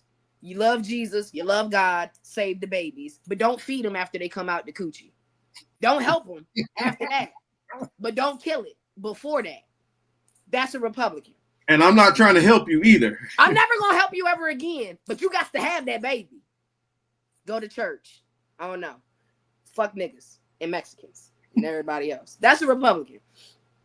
Democrats, nowadays, if you say it's a cookie cutter, the main thing you think about is like, we love the alphabet mafia. And we paying Israel. But we love the alphabet mafia. That's it. I remember back in the day, you could do Democrats, they wanted food stamps. They wanted to help people, subsidize housing, this, that, and the third. We're going to put all this shit on the map. We're going to make this shit shake. We're going to do some good stuff. Democrats nowadays, they ain't doing shit. And it's so muddled because I feel most of the Democrats are low-key conservatives any fucking way on some sneaky shit because of the money, because of the kickbacks that they fit to get, because the Republicans is getting that money. And it's kind of sad that we can't trust nobody that can actually change something in our country. Nobody. Can't trust the Democrats, can't trust the Republicans, can't trust goddamn libertarians, can't trust nobody. Everybody crooked right now, and that shit is so crazy. No, and it's a weird political moment for somebody like me in particular, because I have like two different ideologies. To a lot of the people who are more to the right, I piss them off because I'm more economically to the left in some of my views. But I piss off the so-called left because I'm more conservative on my social views. So I believe in, things which piss off both sides. And the reason why I believe these things, especially like when you start getting into the whole economic stuff, because I mainly just cared about, hey, the working people, they're good. I want to make sure that they're good, and hey, leave some kind of safety net out there to protect the poor. Very simplistic. When I joined the military, foreign policy became my number one thing that I focused on. I didn't really care about y'all can argue about domestic politics. Y'all got it. Because I always felt like foreign policy is going to dictate the major problems that we're all going to have to deal with, especially if a third world war comes around. Because my mom making me watch them damn Rapture movies as a kid probably messed my head up a little bit. Had me looking for World War III. but I'm trying to think, what fucking movie? Left Behind and shit. Oh no, this is way before Left Behind. This is like the original Left Behind type shit. Yeah, I don't need that. But also then later on living in Europe, and I realized like the ease of life that a lot of them have. Now, granted, they don't have the petrodollar like we do and have cheap gas. But look, man, if they have cheap gas in Europe, how much easier life would be. Like I've seen people get like a broken arm in France, and the doctor come to the house, set them a temporary cast and an appointment for them to come in, and it costs $27 out of pocket. Shit, I went to Dubai in the peak of fucking COVID. Them niggas sent a doctor to my room. I called down to the front desk of my hotel. I was like, hey, we got to get our exit test done so we can get on our flight. They sent a bitch to my room. Mm-hmm. Did the shit in my room. I was other countries' medical shit is what? I had a stomach headache. In America, we arguing over, I just want to keep my same doctor, and y'all think that's a win, keeping your same doctor, still having to pay tens of thousands and thousands of dollars. Y'all think that's a win. And other countries I've been in where, okay, you can have a surgery over there that would cost you, some of that stuff would just literally send you into poverty.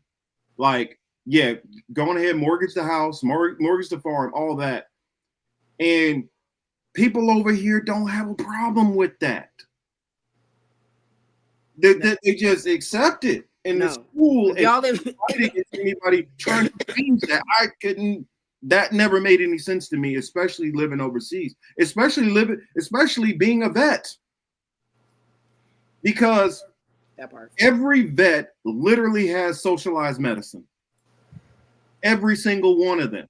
And what blows my mind is a lot of vets lean to the right and then piss on socialized medicine when that's what's been your bread and butter for over 20 years. You better talk about that TRICARE. How fucking hypocritical can you be? So, sorry, I don't know how I got off into this tangent, but it's just maybe that's where the heart decided to send me.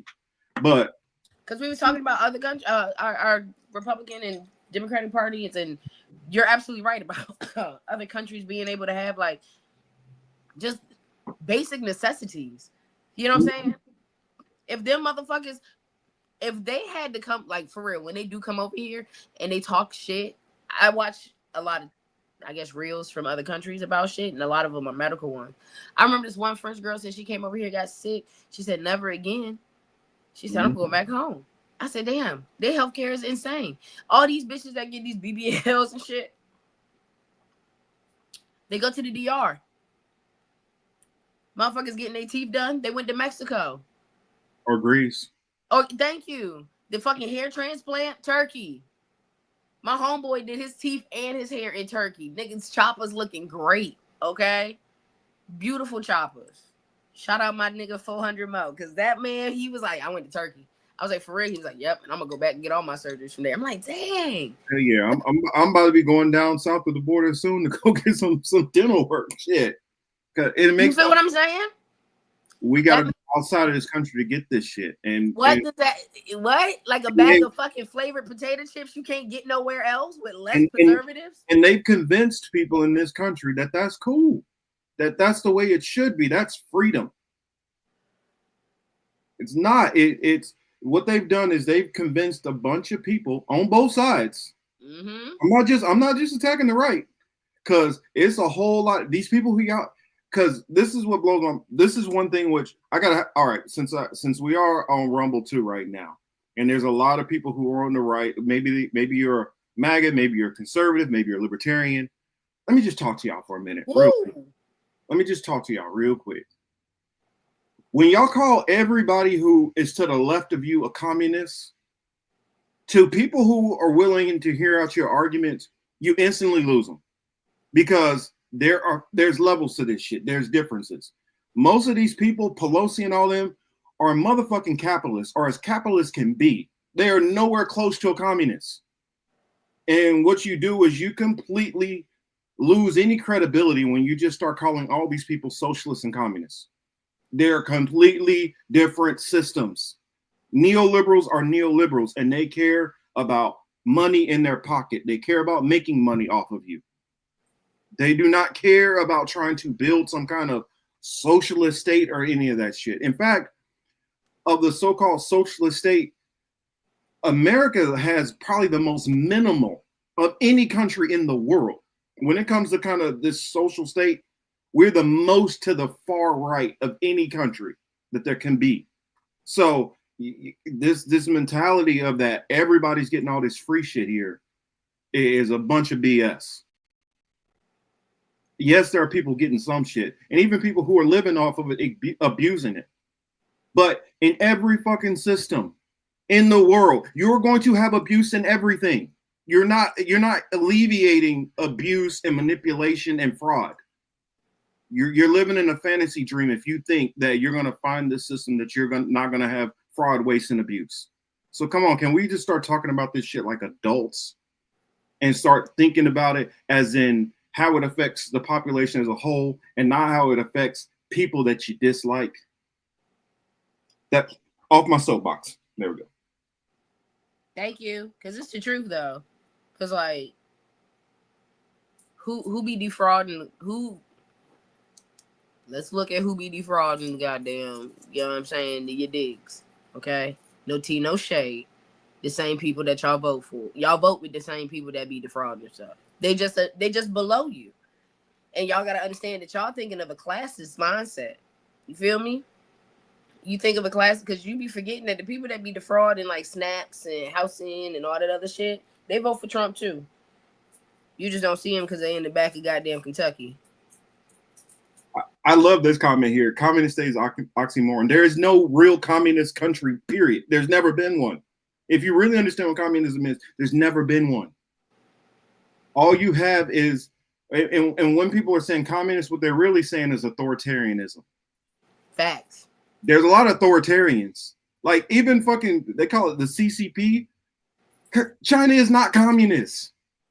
China is a capitalist country. How are you gonna have a Jack Ma who's a billionaire and be communist? Come on now. Just saying. China does know how to keep its people in check. Billionaires. They just know how to keep their people in check. Now, could you say it's a mixed economy? Yeah, but then that's getting into, that's getting into understanding what these terms mean. And I know a lot of people who argue these terms do not understand what any of this shit means. So let's get off of that rap for a minute. I'm sorry. Feeling a little feisty with the coffee. Maybe it's feeling a little good. This Don Francisco was just hitting right. Hey, he made sure we waited for that coffee to finish. Just want to let you know.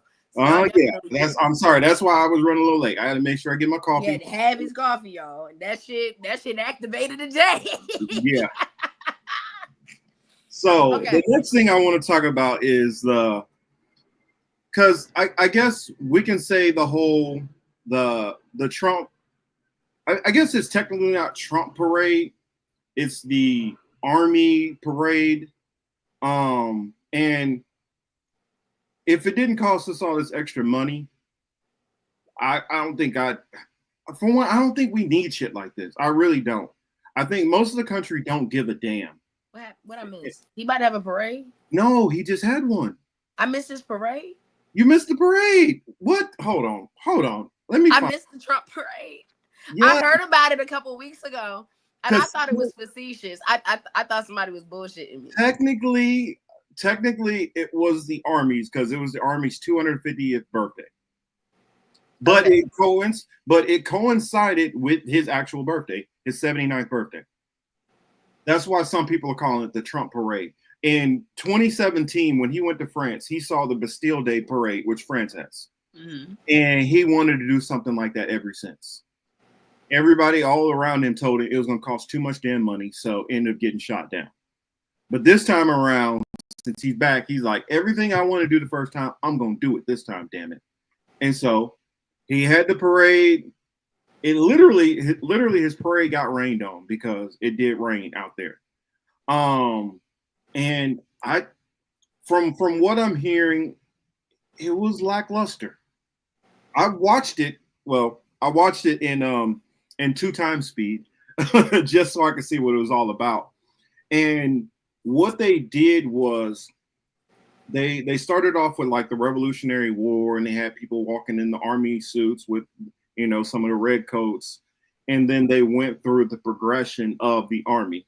And one thing I would say, as somebody who was Navy, a commander-in-chief probably shouldn't tout one branch of the military as the best and greatest and everything. And it's like, okay, is that kind of a slap in the face? What about these other branches? That's just a whole different argument. But like, you have a Marines and a Navy and an Air Force. Don't make it like the Army is the only thing there is, and the Army is the greatest. He said the Army is the greatest. U.S. Army is the greatest fighting force of all time in the world. I'm like, our Army? I'm like, you do realize the Army ain't the only one fighting the battles, but that gets into a whole other convoluted argument I'm not going to go into. But back to my point.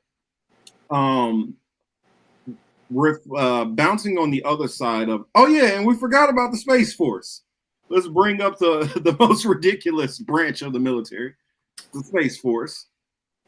And when I was in DC, I actually did see people in Space Force uniforms. It's not, we're not being trolled. It is a real thing. I don't know what the fuck they actually do, and I don't think anybody does, but oh, that's right. I was gonna find the parade, so hold on. Bear with me if music or something starts playing because my autoplay is on. So as soon as I bring something up on YouTube, it automatically plays. So Army, too goddamn much, Jackie. Too fucking much. The estimates are that it costs anywhere from $45 to $80 million. Like, yeah, I'm trying to find. Okay, can we talk about the fact that Trump's parade Hold on, actually I gotta show you it though. I gotta show you. I know, but I'm just looking at the numbers right now. I'm not even watching it. I'm just looking at numbers. Only 47,878 views.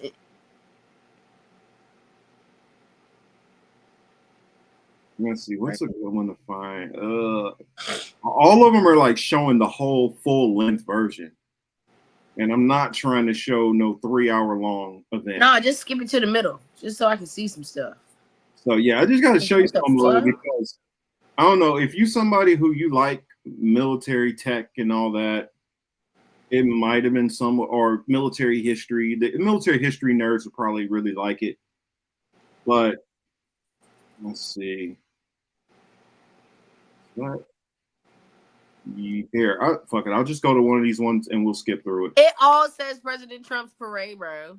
I know. Military parade. Full is celebrating art. Oh, that one says it, but the other one was like Trump military. Oh, I know. It's like Trump get to play with Tonka trunks in real life. That's crazy. That's kind of what it was. I mean, it was like, do we really need this? That's more my perspective. Do we really need this shit? So let's just speed this shit up. And we can mute it. We can skip around a little bit in here. So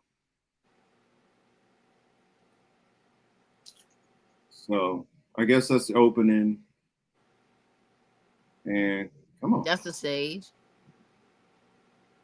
See, so you got them coming in. That's the Union uniforms, and then they would have a brigade of a modern group that represents the modern version of them, then skip ahead. That's well, I guess I skipped quite a bit because that looks like That's that's like World War II. Yeah, because they show World War One in there also, and you know World War One they got the little flattened out brims. Yeah. And it's kind of funny though. He skipped a couple of wars. He skipped two of them in particular. Hey, hold on. Let me say something before you hit play. Let me tell you something about that. And in the chat, tell me if you know which wars he skipped in this war history thing he did. So in the African American Museum and the military side of things, there is no Desert Storm on their walls. I have proof. I will send it to you one day whenever we decide we want to talk military one day. But like when you go into that section of the museum and you go into chronological order of all the times that Black people had to be up in the wars and shit, right? They skipped Desert Storm. Because I was standing in there with some other women who are veterans, and they went to the Desert Storm, and I was like, yo, where's Desert Storm? Because my mom was in it. I wanted to take a picture of it, right? I'm looking around. We looked through the whole exhibit. No Desert Storm representation. No Iraqi nothing. No, people who are saying Vietnam, Korea, you are wrong. That is not the ones he skipped. Somebody got one of them. Somebody got nope. 18. Well, 3 of them. Ooh, bonus points for Spirit of Age. Bonus points for Spirit of Age because I didn't think about that. They skipped War of 1812 also. Good job. So that's I don't know, Chris. I don't know. They have like these long ass like breakdowns of how excuse me. These long breakdowns of how the African Americans like helped and assisted the United States in the war. And yeah, no Desert Storm plaque, no nothing, no 90s picture of a military vet. They had them all timed like this, but nothing. I put this on the screen because they were right. This is one of them. And the war on drug bust. Spanish American War was skipped. Did you hear me, Marcus? Huh? The war on drugs. Oh, yeah. Clocked it. That's brownie point. But technically, they can say that wasn't the military. That was the CIA. Oh, true shit. But they skipped, of course, 1812. They skipped Spanish American War, and they skipped Mexico American War. Wonder why you would skip those. Why would you skip? I can get 1812. You probably well, uniforms weren't very much different than during the Revolutionary War. I mean Civil War. Well, or Civil War. French Indian War. All that it's not very much different than that time period. It's the uniforms didn't drastically change very much in that period between like civil right around the Civil War time. The Union that became the Union uniform. So they're all kind of wearing that same uniform. But Mexican American War and the what did I forget? The other one, Spanish American War. Those two wars are when America took a whole bunch of land from a bunch of people.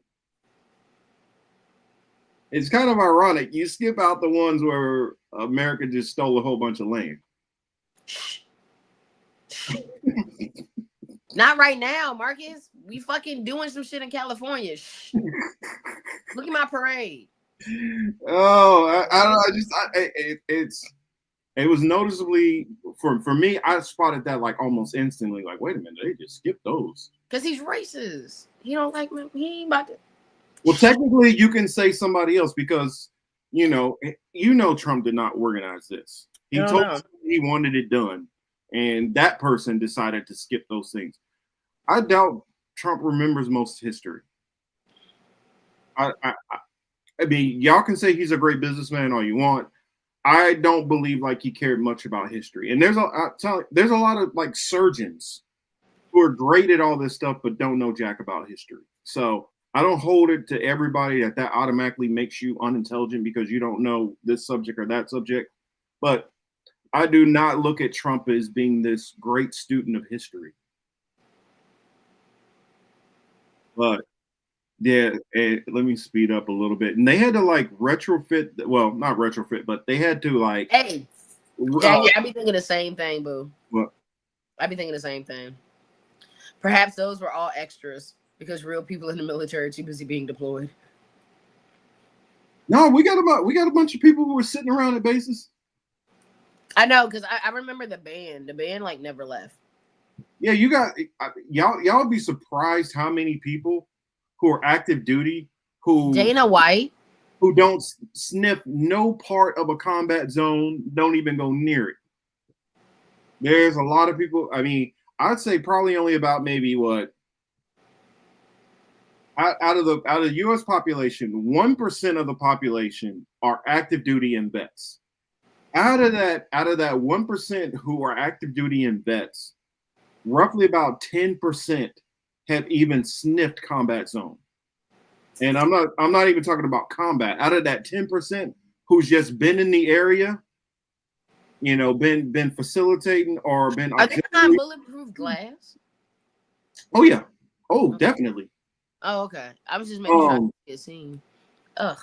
Out of that 10% of the 1% who even are in the combat zone, the people who actually see combat out of that 10% is probably like 20% of that. So when you're talking about the amount of people who actually do any kind of real actual combat, and I'm talking about Army, Marines, Air Force, Navy, all the branches, it is a minuscule portion of the military. Most of the military is auxiliary. Most of the military is sending a drone from 5,000 miles away. Most of them are sitting on a ship launching something from far away. The days of like how many people are conventionally down there running around with guns playing Rambo is very fucking minimal. I just want to throw out the fact that I understand this is the Army's birthday and all, and there's no diss to their birthday, but I'm just gonna say, like, y'all didn't need a parade to show off y'all uniforms. They kind of suck. I mean, are we? So if we're gonna have one for the Army, what are they gonna do one for the Marines next? Oh, if they do, oh my God, I might find me a husband child. Because I don't care what anybody say. The Marines uniforms are the best uniforms. And then the Navy, in my opinion, because I love the blueberries. Y'all was fresh as fuck. That's when I was messing with dudes in the Navy when they had the blueberries. That's What you talking about the old school dungarees? The blueberries, the blue camis that y'all had. Oh, I think they got that's the new shit for me. That's the new. Oh yeah, sorry, that is the new shit for me. That's the new shit. They got rid of them. They're gone again. They're gone. Really? Yeah, they got rid of them. Oh, I didn't even know that. I mean, I got issue 1 in like my last couple of months before getting out. Them blueberries, those are the best times ever. I wore when I was wearing BDUs or fatigues, we were wearing the I was wearing typically the desert or the desert woodland. Which, you know the difference, like one is the desert and one got a little bit of black and extra darker green in there because that's dealing with like the mountainous regions of the desert. The hell were you stationed at, nigga? Don't worry about what the hell I was doing. Jesus Christ. And yes, I do like the white bell bottoms and the double-breasted. I love the double-breastedness. I love how, boy, them, ooh, and their covers, ooh, I love them. Oh, and I had 2 different Gilla suits too. Sorry, something's in my mouth from my tea. Oh, leaf. Oh, Global War on Terror. Like, yeah. Like, did you catch that too? I said I had 2 different Gilla suits also. Why the fuck did you have all of this stuff, Marcus? Marcus has shit that you ain't even supposed to be seeing. They out here showing this shit. That's all I'm saying. They out here showing this shit. Man, they better do one for the Marines, bro. And well, I guess technically they can say that the Air Force always gets a show. Because there's air shows all the time. Yeah, they always have air shows. They do their own shit. Which that digital is dope. And technically, they do Sea Fest also. What you mean? Yeah, Oh, like my ship, we took part in Sea Fest in Cape Canaveral, and then they do one up on the coast. It's only on the coast. Well, actually, what the fuck? Hold on, pause. Is that an Asian? Yeah, What there the was fuck? Asians here. Oh, it is Arlington. Arlington got flooded this day. Oh, see, right here. Oh my god. There's Asian people there. Korean. There's Asian there, different type of Asian here. Yep. Yep. Poor lady, go to your surgeon. No, that's she not. was not trying to hear whatever that Korean man is talking to her about. That's not nice. That's probably her husband. So Oh there's probably even more reason why she's not listening. Yeah. She like, oh, why didn't I follow the man that I was really in love with? Oh gosh, she promised me this big house, and is this really worth it at this point? All those people, man, I wonder how many people flew in for that shit. Got rained out. That's what I really wonder, because look at, like, when I fast forwarded through it, I didn't look at this. Look at these wide open areas. Yeah, what the fuck? I'm sorry, I was looking. There's a lot of wide open areas, and like they really. I need another drone shot because there ain't nobody really coming. I feel like they were trying their best in some of these to like. Come on, that seems a little weird that you just highlighted like 5 or 6 different close-ups on Asian people. Like, what are you trying to do? Try to say this multicultural? Is that the goal here? Yo, they really did not turn out for you, Trump. That is crazy. I've seen music festivals with better turnout in the rain. Nah, and that well, according to the Trump administration, there was over 250,000 people who showed up to this. What? I do not buy that at all. That must be including the military troops that they petitioned to do that. Especially when I can see the end of the shit through that shot. Like, what are you talking about? 250,000 people. Show me that. I figured that they would get more in general, just because like a big portion of MAGA should be there. And then the people who are just there for, hey, it's a military thing, who support the military. And then the people who are like, you know what, hey, it's a parade and I just want to go out there and check it out. I figure you would just get more people in general because of that, but no, not really. And they even talked about, even of the people who were there, they were seeing droves of people leaving. Like, I guess it turned out to be a little bit more boring than people thought it was going to be. Because it is boring. Why the fuck do I want to see big ass tanks and shit? Ain't y'all supposed to be doing some shit over there? Go over there with that shit. Go do something. I think overseas shit like that plays more because you're dealing with a different audience. Like, America's got a whole bunch more other shit going on. We don't. Even patriotic Americans are like, yeah, I'm gonna spend my time cooking out or going fishing. I ain't gonna fly over there to go see that. Parades do suck. And then a lot of vets are like, yo, I already seen this stuff. I used to use this stuff. If I want to see this stuff again, I can go to the base. I don't really need to see a parade. I mean, it's just like, I remember when they would have like air shows and stuff like that. If you were stationed on that base, and while I was doing my limited duty time, the Blue Angels were coming in. They're doing their whole little show. They made basically every enlisted person do a FOD walk down, and so we all had to spend part of our time on that. And FOD walk down is foreign object debris. So you got to walk and look to see if you see a little piece of metal or anything like that laying around. So nothing gets sucked up into a jet engine or a helicopter or anything. I've seen Dan's group have better uniformity than these niggas right here. So let's speed up a little bit more. Are these might be extras, Jackie? Because I've never. What the fuck? There were so many niggas misstepping, Marcus. What the fuck is going on? I bet you a lot of these people are probably reservists. Oh, you forgot how to step though? I'm just asking questions. I wasn't there. You know what I'm saying? Even though it was around the corner, I didn't go. So. I mean, it wasn't that. I mean, it also. They had helicopters too. God damn. Oh yeah, they had helicopters and planes. Like the Vietnam part, they flew all the helicopters. Oh, they got what the fuck? Yeah. Yeah, got the dogs.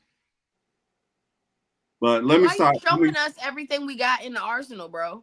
Why are you showing us this? Now, what if that bitch accidentally misfired and blew somebody the fuck up at this parade? God damn it.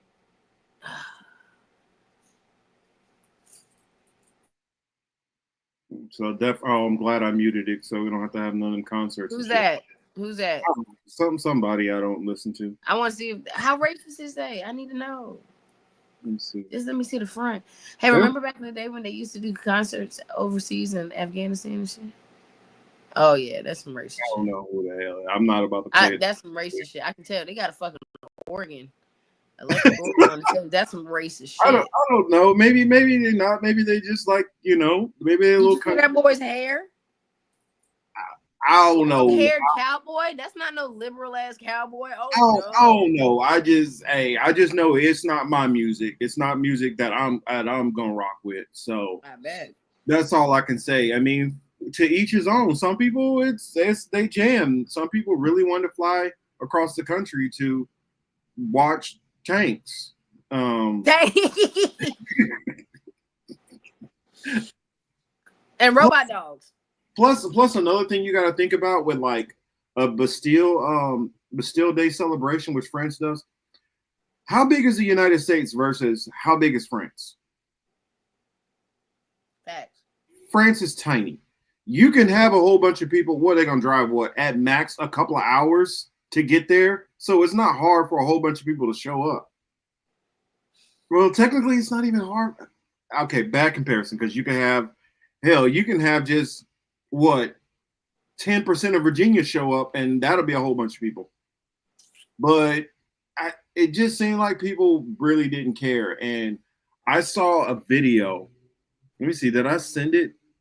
I think, or maybe. Oh, I think I sent it to you too. Where did I put that? Where the lady was talking about how there were people. They put. I keep wanting to say Craigslist, but I don't think that's right. But I think the lady was saying how they put ads out to request for people to show up there. Damn. No, I guess Texas. No, I guess I didn't send it. I don't know, but it was like a lady talking about how there were ads for people to show up for it, and they get 1,000 in crypto. What kind of crypto? The Trump coin. What? The fake one? Yeah, the Trump. No, coin. I need some XRP or some Bit. I need 1 Bitcoin. You want me to pull up? I need 1 Bitcoin. Yeah, but you get 1,000. No, I just want one. I just want one of those. But they were given 1,000. One of them's. But you don't want the Trump coin? No, I want a Bitcoin and a MAGA hat, and I'm gonna go home happy. But I don't know. I mean, I guess 1,000 Trump coins. No, that's crazy as hell. You can't even give me no Doge. You can get the Trump coin.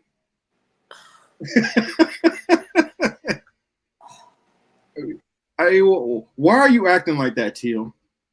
I don't want no Trump coin fucking is very valuable. I haven't even laid my head in a Trump tower, let alone want a Trump coin. What if they get rid of all the pennies, remake pennies, and put Trump's face on it?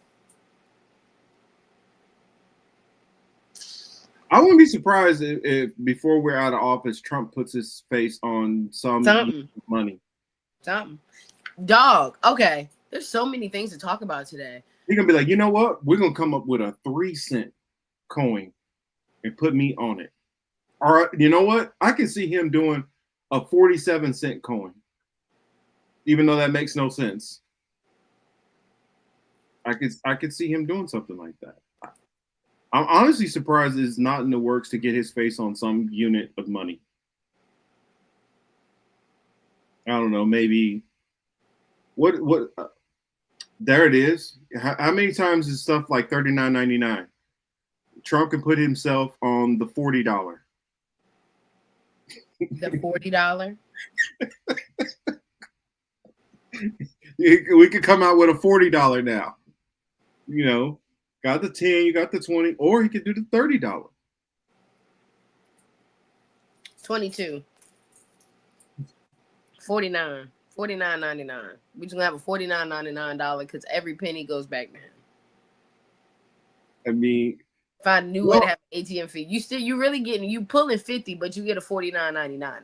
They already got a $2 bill, but I don't know. Maybe he could decide to put his face on there. Who's it was? Susan B on the $2. Who was it? Hell no, Thomas Jefferson on the $2. Thomas Jefferson on $2. Mm-hmm. Any on something else? Any on the nickel or something too? Yeah, he on the $2 and a nickel. Benjamin's on a hundo.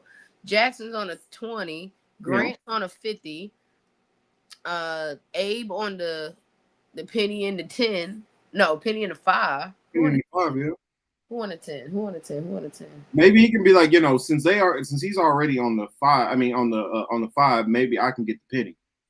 That's what I'm saying. I'm thinking he taking all our pennies so that they burn them back down, and then they remake pennies, but it's gonna be Trump's pennies, and then you gonna get $50. They're gonna pull out a Trump penny and the $49.99 bill, and they're gonna give you $49.99. He changes, instead of having a penny, he brings out like a silver. It's just like a piece of silver. I don't know. I don't know.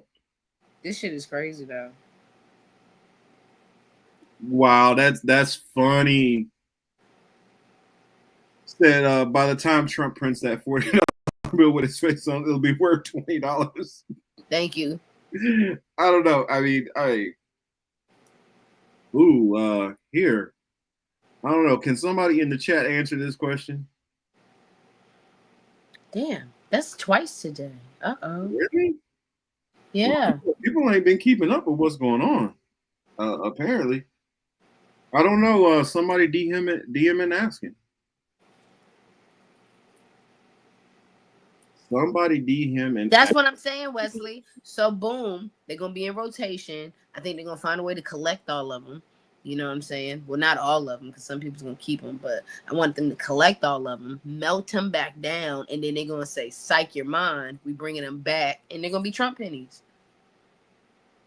Duh. Come on, bro. Write the script. Get it together. If you're gonna be in the top universe writers coming up, you know what I'm saying? Because like we've been predicting shit all year long. Remember I said there was gonna be an assassination? Mm-hmm. Boom. Yo, we gotta go back and start. I'm gonna go back and look at that episode when I said all of my fucking New Year's resolutions. Just tell me the timestamp on it, and I'll section it off. Thank you, because I'm saying, because what? I'm on a fucking roll, y'all. I'm on a fucking roll. They done got clapped and they dressed up as the police to bring it full circle to the LA shit. Somebody dressed up as a cop and clapped a Democrat. Well, yeah, they clapped 2 Democrats. That's right. I was meaning to share that video too. Yeah. Pull that video up because I saw somebody laid out like a crazy, like the whole scheme of things, how it went down. And I was like, okay, that's suspect as hell. And I want to play the video first because then I can go into my theories, and not even only my theories, because I'll give credit to where I got the theory from. Mm-hmm. Combat vet was talking about this, and he laid out he brought up a point that I was like, you know what? You speaking. You saying some stuff right there. I did not. That didn't click to me at first, but here it is. Let's see. So let me put this on the screen and share where we are. Lawmaker, boom. So there we go. Unmute and play. We have team coverage. We've been following this since about 4 o'clock this morning. God damn. Oh, we forgot to slow him down. Hold on. Yeah. Well, let me slow you down, Susie. Let me slow you down.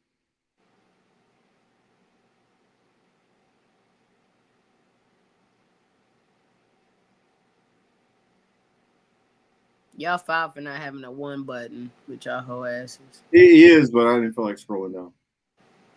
Start things off here with the photos of the victims involved in the case. As I just mentioned, the Hoffmans and the Hortmans, who have been victims in this The Hortmans killed, Hoffmans surviving their injuries, and their families, though, obviously grieving this morning, along with a lot of lawmakers, a lot of friends, neighbors, constituents. I think both of them impacting a lot of people. Yeah, we've heard a lot about them and just how both of them really were pillars in their community, but also reaching across the aisle. Right. Kind people who wanted to do what was best, and realizing that their job is sometimes difficult and sometimes can be contentious, but willing to talk and willing to communicate. Hortman first elected to the House in 2004. She served as Speaker from 2019 to 2025, so has been a face there in St. Paul for years. Hortman was, and Hoffman, we know, was elected in 2012, currently in his 4th term out of Champlin. And now we want to take a look at the suspect. This is the focus of the manhunt. His name is Vance Bolter. He's 57 years old. He most recently looks like there in the cowboy hat. That was his last known clothing that he had on. You can see him at the door of one of the lawmakers in that rubber mask, and then carrying the flashlight, identifying himself apparently as a police officer. And then the 2 photos on the left. We don't exactly know what he's wearing right now, but he was last seen in this cowboy hat outfit, the dark jacket, light pants, with the bag slung over his shoulder. He is on the run. Police are looking for him. There is a $50,000 reward for information leading to his arrest and conviction that is put out by the FBI. But he is no longer in Brooklyn Park, according to police. He stopped by his Minneapolis home, and there's a search at his Green Isle home, which is his primary residence, and then possibly in Sleepy Eye, where he grew up and where his folks still live. Considered armed and dangerous, and do not approach. If you see him, call 911 immediately. We do want to get to our Paul Bloom. He has been in Brooklyn Park, in the neighborhood of Representative Hortman and her husband, their home. Paul, I know that shelter in place has been lifted. It's been lifted for some time now, but still just an uneasiness, I would assume, from a lot of the residents, and sadness. What can you tell us? Get us up to speed. Yeah, good evening to you, Callie, Karen. We are along Windsor Terrace here in Brooklyn Park. You should be able to see the squad car behind me, flashing lights. That is as far down the block that you can get. A few more houses beyond that is the Hortman home. I did just eyeball it. They want us staying this distance away. But we went down, looked at the house. It's still, you have the yellow crime scene tape around it. Investigators are on scene there, still continuing to process, comb through the big BCA crime scene processing lab is on site. So while the neighborhood is back open and there's plenty of gardening, lawn mowing, walkers out and about at this point, which we hadn't seen this morning, that block of Windsor Terrace remains blocked off. We have seen the official medical examiner reports that have come out on the Hortmans. Melissa Hortman and her husband both shot and killed multiple times in their own home. The story now familiar to those of us who've been covering and following our news coverage all day. The shooting initially at the Senator Hoffman's house, about 6 or so miles from here in Champlin. Authorities kind of rush over here when they kind of start putting the pieces together, like, oh, maybe we should take a look at a nearby lawmaker. We understand the Hoffmans and the Hortmans are okay. This is killing me. So I'm just gonna go out of it and explain what I've seen. I thought there was a video that I saw that really, I thought they got his ass. They just know what he looked like. Still haven't got it. What the fuck? Y'all got Luigi faster than this. So let me explain the details of what I've heard, the rundown. Basically, they show up to Hoffman's house. Him and his wife had been shot. For some reason, they feared that maybe they should start looking around the area to any other people, specifically the other lawmaker who lived close to him. When they got to that house, they found a man inside with a police uniform on. With actually, before they went inside, they saw a vehicle which looked similar to a police cruiser outside. Lights on, everything already going. They go inside to receive fire from the suspect inside, firing back at them. They go in to find Hortman and her husband. Had both been shot. They succumbed to their wounds and they did not make it. Huffman, him and his wife, Huffman, the other senator, state senator, and his wife, they both are in the hospital, and they look like they're possibly going to survive this. But Hortman, Melissa Hortman was the former Speaker of the House in there, and allegedly a bill that they had passed as far as I think it had something to do with immigration or something like that they had voted on. Was the most recent bill. Now, do we know exactly that bill had to do with what happened? No. The suspect also, when they looked into the suspect escaped from the shootout with a couple of cops who were there. Somehow, I don't know how, this tubby was able to outrun the police officers and get out of this situation, but somehow he did. He got an electric scooter, bro. I guess he got on something. And then as he gets out of there, he escapes, and somehow he makes it out of the whole area. They say that when they found his vehicle, they found No Kings protest flyers inside, like a whole bunch of them. Then recent video has showed up that of him that he's a registered Republican, and that he has actually made missionary trips over to various parts of Africa, preaching against the transgender agenda. Oh, Jesus. Yeah. So, see, didn't I tell y'all? Ain't that the Republican cookie cutter thing? Yeah, and so that's the word which we're hearing so far. And the reason why I said that this is kind of weird is, and shout out to Combat Veteran who brought this up. In Iraq, what was typical is you would have people that would dress up like the Iraqi police and commit attacks against community leaders, against politicians, against tribal leaders, all kind of stuff like that would happen on a regular. And that worked for two purposes. It made it so that people were less likely to trust, especially Sunnis. They made it less likely that Sunnis would trust Shiites, were less likely to trust the Iraqi military, and less likely to want to join. So it serves as two purposes. One, for distrust in police. Two, it serves to foster different narratives that can be applied from it, especially with the police state and Palantir. And so, I like I said yesterday, I felt like a lot of the protests, especially the No Kings stuff, is since the like for instance the Trump, I keep calling it the Trump parade, the Army / Trump birthday parade was it sponsored?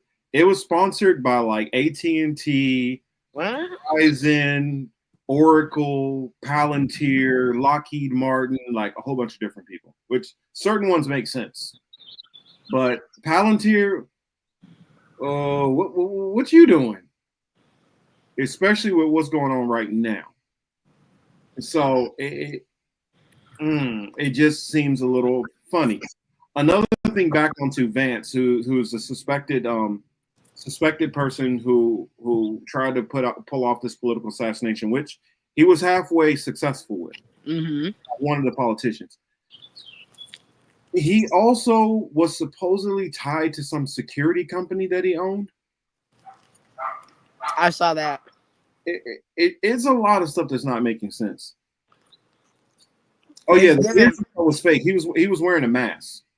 John the Revelator. He was wearing a mask. It's giving that Trump assassination thing again. How the dude that tried to kill Trump had like all this secret shit in the back pocket. Yeah, so this has been my thing is, how did they not catch this dude? How did this dude You look right at him. How did this dude get away from the scene? That's what I don't get. And they say that he made it away and he booked himself into a hotel not that far away from there. The whole thing got me shocked because I've never they make movies about this shit. Y'all Y'all can't smell through the bullshit. Y'all don't know what y'all peoples really look like. Yeah, this really looks like some kind of like fake Inside movie. job. Yeah. Fucking top secret ass 007 shit. Nigga took off a fake Pierce Brosnan mask or some shit, like some Scooby Doo. Now y'all can't find him. And we're not talking about Ethan Hunt here. We're talking about a 60-plus-year-old man who's like morbidly obese. You telling me this man was able to pull off a shootout with multiple police and make it to a vehicle? I'm assuming he made it back to his vehicle and got away. Luigi couldn't even go to McDonald's, y'all. Luigi got caught getting McDonald's. This motherfucker booked a room with a credit card number. It says his passport was found at the scene. It says Fox News. For real. That's what I'm saying. This whole thing ain't making sense. This whole thing sounds fishy. Fishy my ass. That shit is crazy as hell. So you telling me that? So these two people just got put in protective custody, obviously. Well, then there's another thing which Combat Vet brought up. He said not that long ago, you had Alex Padilla who got arrested by ICE or detained by ICE. Politicians have the right to oversee any federal thing that's going on. So if it's even the ICE raids, if any federal politician, any congressman or senator just wanted to show up and like, no, I need to see what the hell's going on. Legally, they have to let them in. They got to let them into ICE facilities. They have to let them into prisons. They have to let them, because anything that's in the purview of money, which is allocated, which all federal agencies are that way, they have a legal right to go in and be able to account for where the tax dollars are going. And so they're showing a precedent. It seems like a precedent is being set that, you know what, political assassinations are on the table. Politicians being arrested is on the table. More violent crackdowns from the military is on the table. You guys see where I'm going with this narrative? Also with the whole Palantir stuff recently. We see where we're going with this? That's a good one, Ryan. That's a good one. I like that.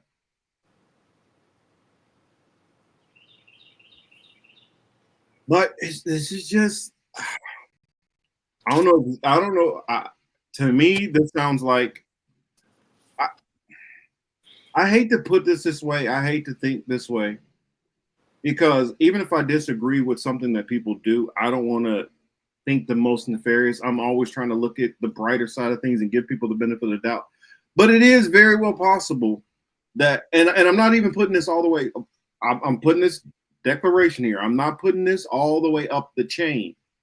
I'm saying there's a possibility somebody within the administration on some level could have sanctioned something like this. Oh, shoot. There you go. There you go. So you're funny. He's like, oh, Till looking good. To be honest, I'm bummy today. To be honest, I'm just chilling. I just put that shit on. Saul gonna be ready to put a ring on it. I'm telling you. I know, right? What the fuck? I don't know what Palantir is. What the hell is that? Oh, wait a minute. For real? What's that? Palantir. You don't know about Palantir? Oh, Palantir. Oh, sorry, I couldn't read that. I need to come up closer. My iPad. Yeah. No, like the screen's dirty. Palantir is basically a private company that deals with mass surveillance. Like Oracle. Yeah. Oh, that's okay. the simplistic way of putting it. Gotcha. Chris H says, "Who's Ladarius? You didn't see? Ladarius is right above, up above, and Ladarius is my cousin. And he also has a channel that you should check out about growing. Ladarius need to come on the show. Yeah, Ladarius need to quit bullshitting. Look, we get on other people's shows, and you ain't even got on our show yet. I'm just playing, but I told him, I said, whenever he gets set up and he ready, Yeah, like the flock cameras. Yeah, I guarantee you Hey, trace yo, and that's under Palantir. my county has the most flock cameras in the state. I So, just recently realized it. The reason that it happened is because like when a good friend of mine, her mom just committed suicide, and she like was like running away from home before she did it at first, and they kept having to use flock cameras in our neighborhood to find her, and then the fucking police put it in the damn report like an idiot. So now I was like, what the fuck is a flock camera? So then I do a Google, and it's like, boom, your county has the most flock cameras in the state, and I'm like, what the fuck? That's ridiculous. Them flock cameras are no joke. They see everything.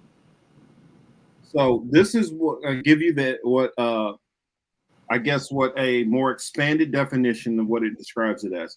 Palantir Technologies is an American software company that specializes in data analytics and integration platforms. It's known for its work with government agencies and large corporations, helping them make sense of complex data sets to improve decision making. Palantir software is used in various sectors, including defense, healthcare, and finances.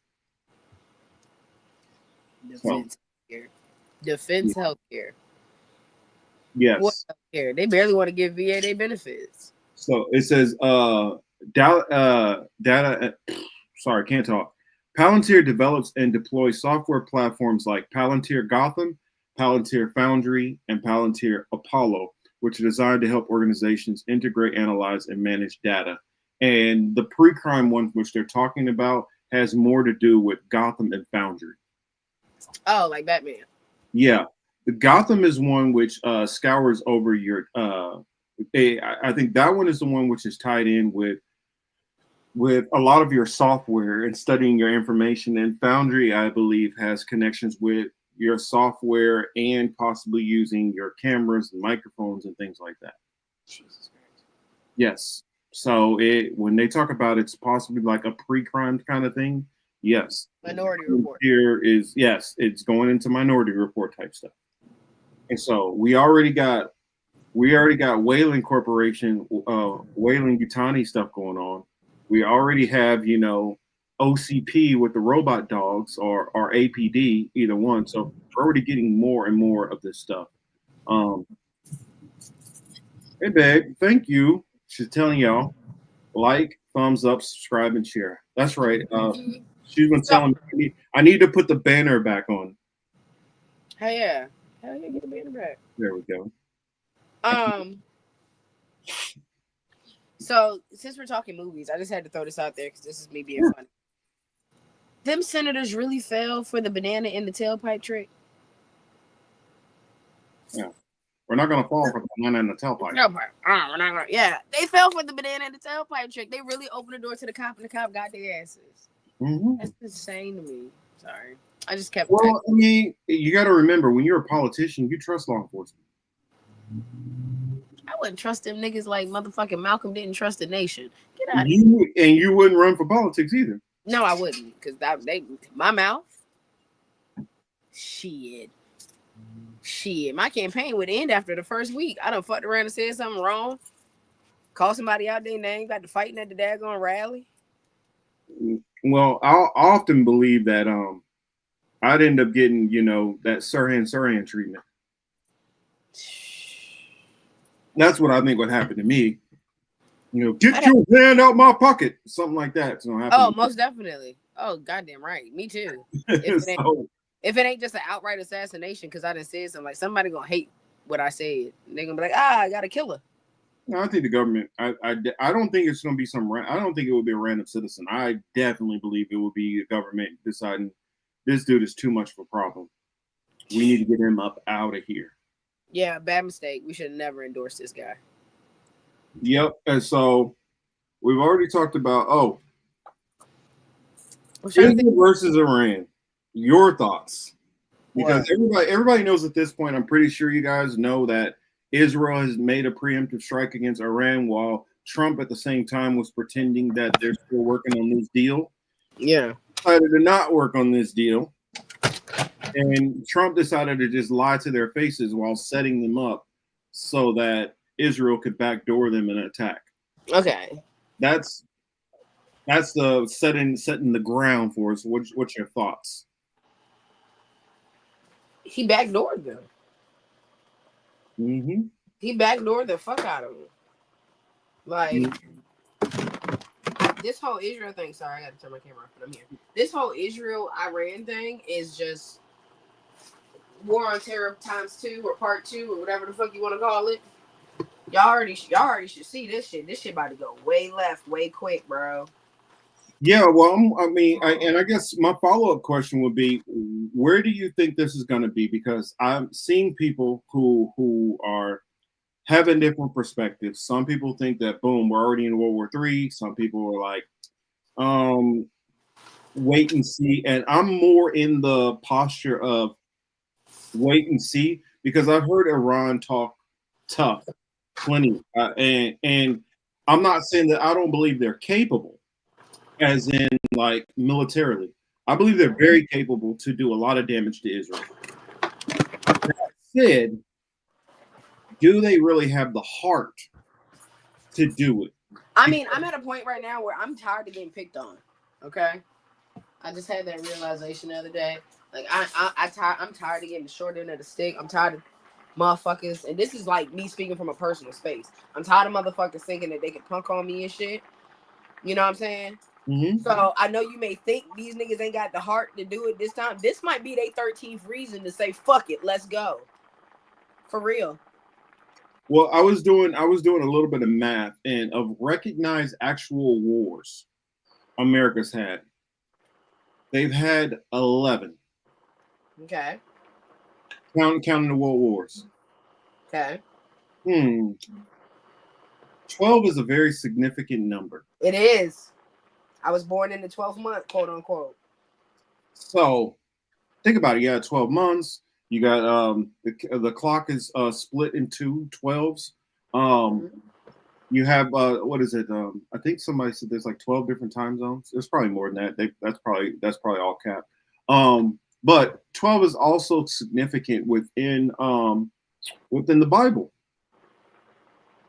because you have 12 tribes of Israel. Yep. So 12 disciples. Thank you. That's another one. 12 is a prominent number that keeps popping up, especially within faith and religion. Yep. And in spirituality, when you do the number 12 or you break it apart, it means new beginnings and harmony. Mm-hmm. Meaning something starts. It's like it's alpha omega type thing. You know what I'm saying? In numerology. So 1 is new shit, 2 is harmony, balance. So just saying. And then even some of the understandings which I've read in the Bible, when it starts talking about, the 12 time zones, Council of 12, it also talks about that the nations were separated and there were basically 12 lesser gods. I'm using the terminology this way, particularly for a reason, because that separates the 12 godheads, where there are different gods who are basically governed in different regions. That's the reason why they always talk about a most high God that's above that. So that's it. 24 time zones, Western world, Eastern world. I don't know. It's something interesting. And I brought that up just because, and that can mean nothing about, 12, well, was it 12 jurors, not judges? Oh, or are you talking about the 12 judges of Israel? Yeah, she probably talking about that one. Yeah, but 12 is a prominent number. Nonetheless, throwing that out there. And I'm wondering if this 12th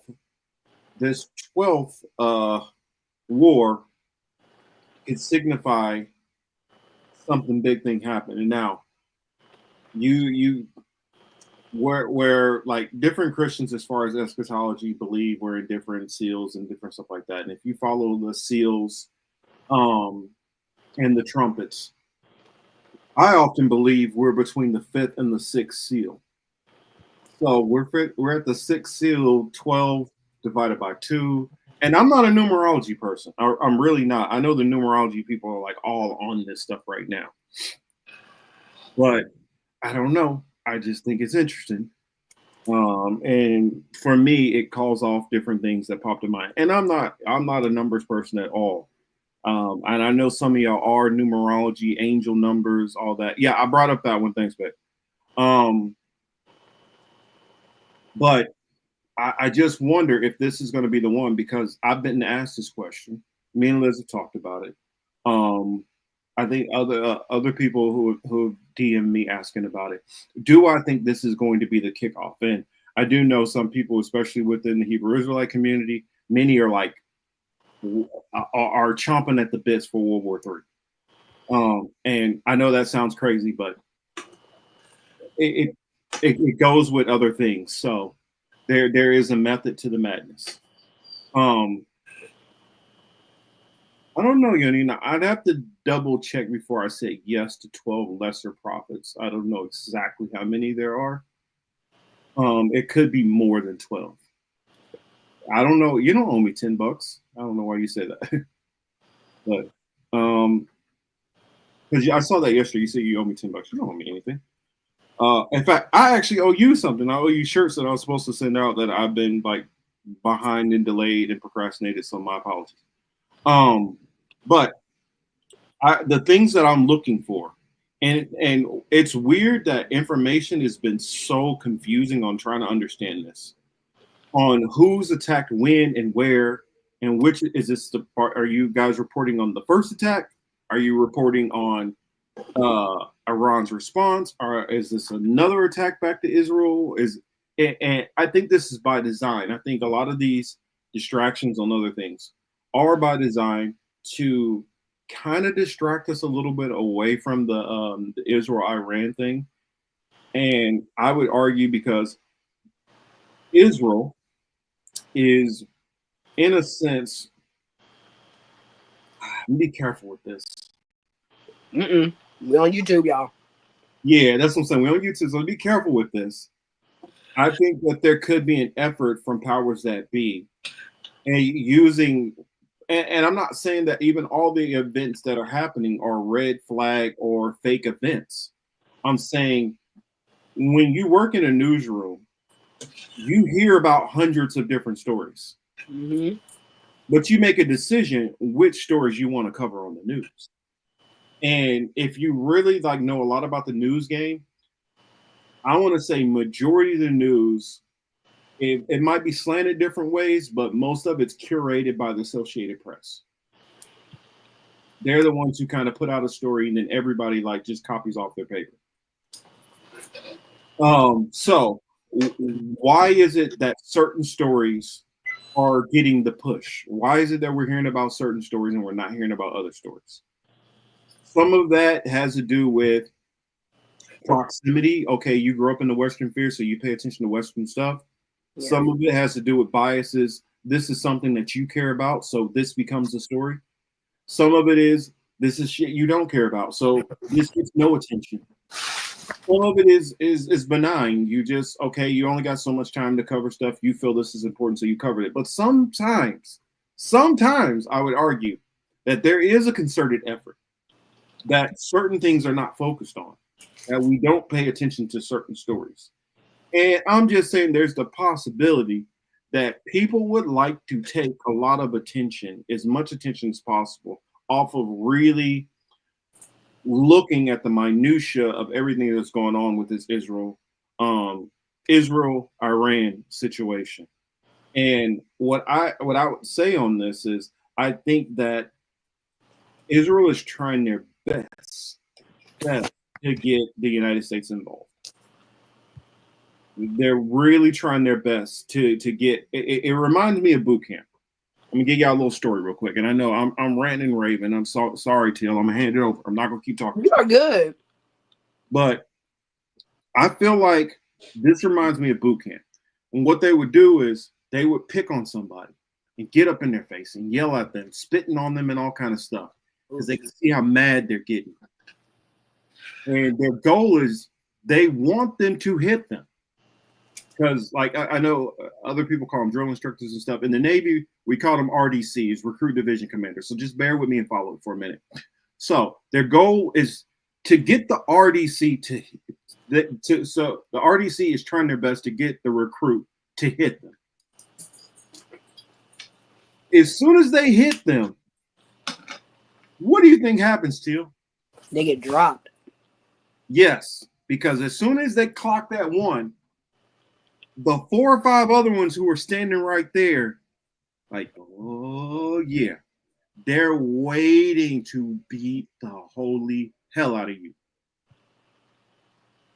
And I think this is what Israel is doing. Come on. Come on. I'm going to slap your mama. Come on. Come on. I'm going to kick your kid in the chest. Come on. Take your best shot. That's what I feel they're doing.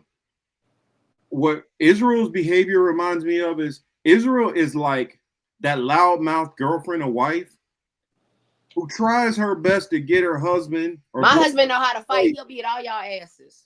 Every 5 minutes, she try to get somebody to start some shit so her husband can jump in and fight, whether he can fight or not. That's what it reminds me of. They're trying their best to get the U.S. involved. And when they get the U.S. involved, Russia and China is coming along with that. That's what I'm saying. So sorry, I hopped down off my soapbox. It's on YouTube. I hope, I ain't trying to be funny. I hope Iran whoop some ass this year. See, I understand why they wouldn't want to. Why not? Because the moment that they do that, they are going to a large portion of their civilian population is going to get killed. I mean, it is what it is, baby. I'm tired. But it might suck for them to have people dying here and there, 10, 15, 60, 100 here and there every time Israel attacks. But to see your whole society thrown into wartime, and the battlefield is going to be fought on their territory. I hate to say this, but it's going to happen either way. They're going to kill us regardless, bro. I've always been that type of mindset when it comes to war and stuff like that. Like, either they're going to pussy y'all and kill y'all, or y'all going to die fighting. So maybe that's the Haitian blood in me. But let's go. I don't give a fuck how little I am. Let's go. I hope Iran beat their ass. Okay. Or at least try. Yeah. Heads up, Steve. Yeah. We only got a little bit more. So we'll be able to stop in time for the other show. But because this is the last topic that I just wanted to kind of hash out and talk about, because I felt like you gotta weigh out things, and I think this is what they're doing. And I know for other people, they're like, yo, I'd be at my breaking point already. You're not gonna keep doing what you're doing. Yeah, you dogging me, dog. Like, y'all not gonna let us live anyway. Like, to think that you're gonna be having a life after this, and with Israel still popping their shit and them being the big dog, I don't see that. Yeah, and I want to respond. Put up where's this chat? John the Revelator, because he makes a good point. Says we are already involved. We're the ones providing everything, but Israel sources without. But what I mean is get us involved is they want us boots on the ground, literally fighting. They want us doing bombing raids with American planes, American pilots over their land. And that's something different. It's just like if Iran could supply whoever in the Middle East, directly or indirectly, but the moment they start flying planes over Gaza and having dogfights with the Israelis, you will have American planes flying over, and attacking India. And I won't even say American planes. You have Americans, you're gonna have British, you're gonna have Canadians, you got the French, you're gonna have, everybody on their ass. And I feel like what Iran is most worried about is when millions of their population get forced into this war and start dying, are they going to have the backing of China? Are they going to have the backing of North Korea? Are they going to have the backing of Russia? Because if you do this and you get out there and you get left out in the cold by yourself, it could be the end of your state. You can end up, do you want to end up like Gaddafi, or do you want to just keep getting slapped around and embarrassed? It's either do you want to get embarrassed or do you want to get buried? and you and your whole population could get annihilated. And so I think it's different. Like some people are like, man, I'm not going to take this disrespect. You're not just going to slap me in my face. But the difference is it's not just you fighting the battle. Everybody in your family is going to be affected. It's like if I get into altercation with somebody and me and them, we throw hands, that's one thing. But if now this throwing hands, or let's say, trading rounds, now it's going to be members of my family that are going to be getting caskets behind that. That makes people really like, whoa, wait a minute now. I ain't sign on for you to take out my brother, my mom, my niece, my nephews, my cousin. That's a whole different ballgame. Now extrapolate that out to a population of over 90 million people. 100 people sucks to lose. Even a couple thousand sucks to lose. But when you talk about losing 5-10 million people and everything, your whole society being basically thrown back to the Stone Age, that's a tough pill to swallow for a lot of people. And I get it. But you just gonna let your shit get took and you gonna watch your people get raped and pillaged like it's Genghis Khan 2025? Like, granted, it's not to that level. It's not to that level. But that's the thing. We don't know. What if they make an example out of Iran? You talking about this might be the 12th for Iran. Think about this. What if Israel just waiting for their time to really show how nasty they can be? Well, I think, see, here's the thing. Israel knows that they cannot fight a battle toe to toe with Iran. They know that. I don't think that there's a delusion there that they think that they can fight heads up. That's the reason why they always throw out this Samson option stuff.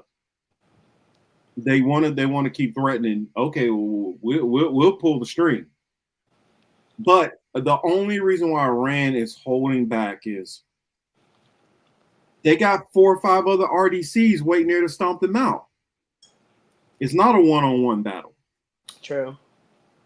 And when you know, not only you're going to be fighting with Israel, Iran going to have to fight Israel. They're going to have to fight all of NATO. And the possibility of having to fight all of NATO by yourself. Mm-hmm. Think about it. In Iraq, over 1 million Iraqis died. That's crazy work. Over 1 million died.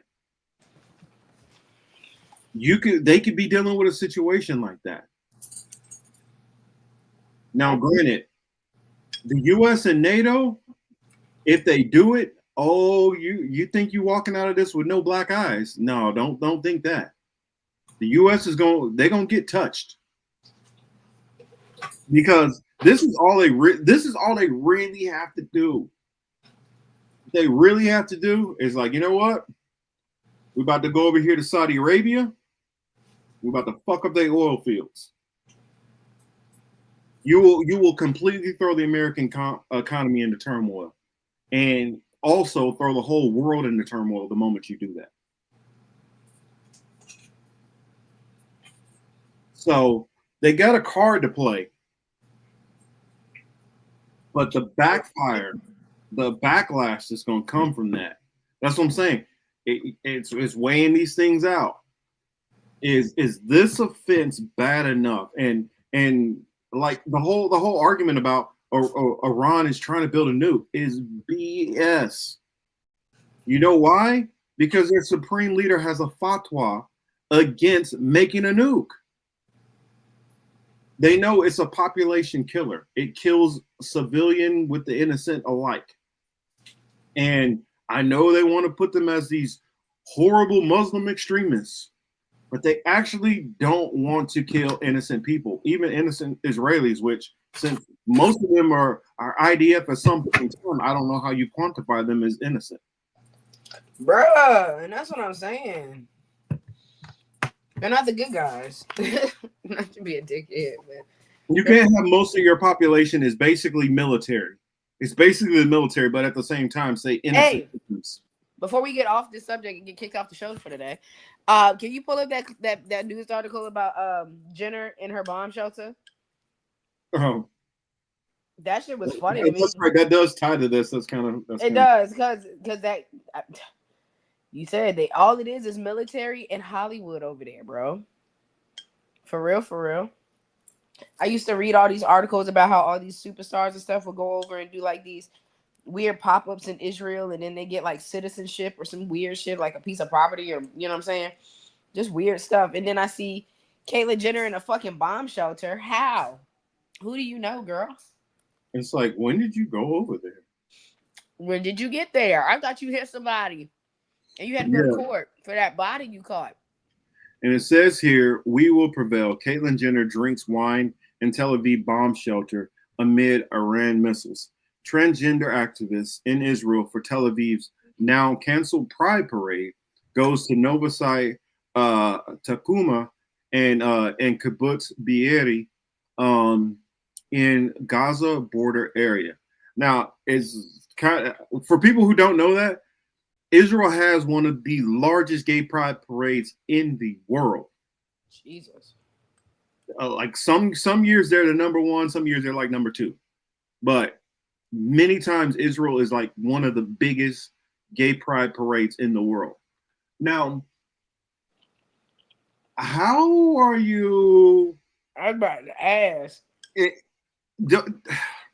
Also, well, let's keep it a buck. How you doing that? Israel, for the supposed holy land, most Israelis are secular. Most of them do not even believe in God, but will tell you, I believe God gave me this land.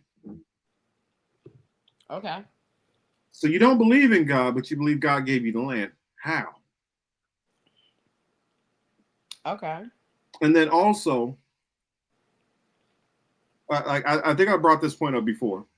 Let's say, for instance, like I think in my ancestry, let's see, the most obscure thing is like, it's like 1% or 2% like Scottish.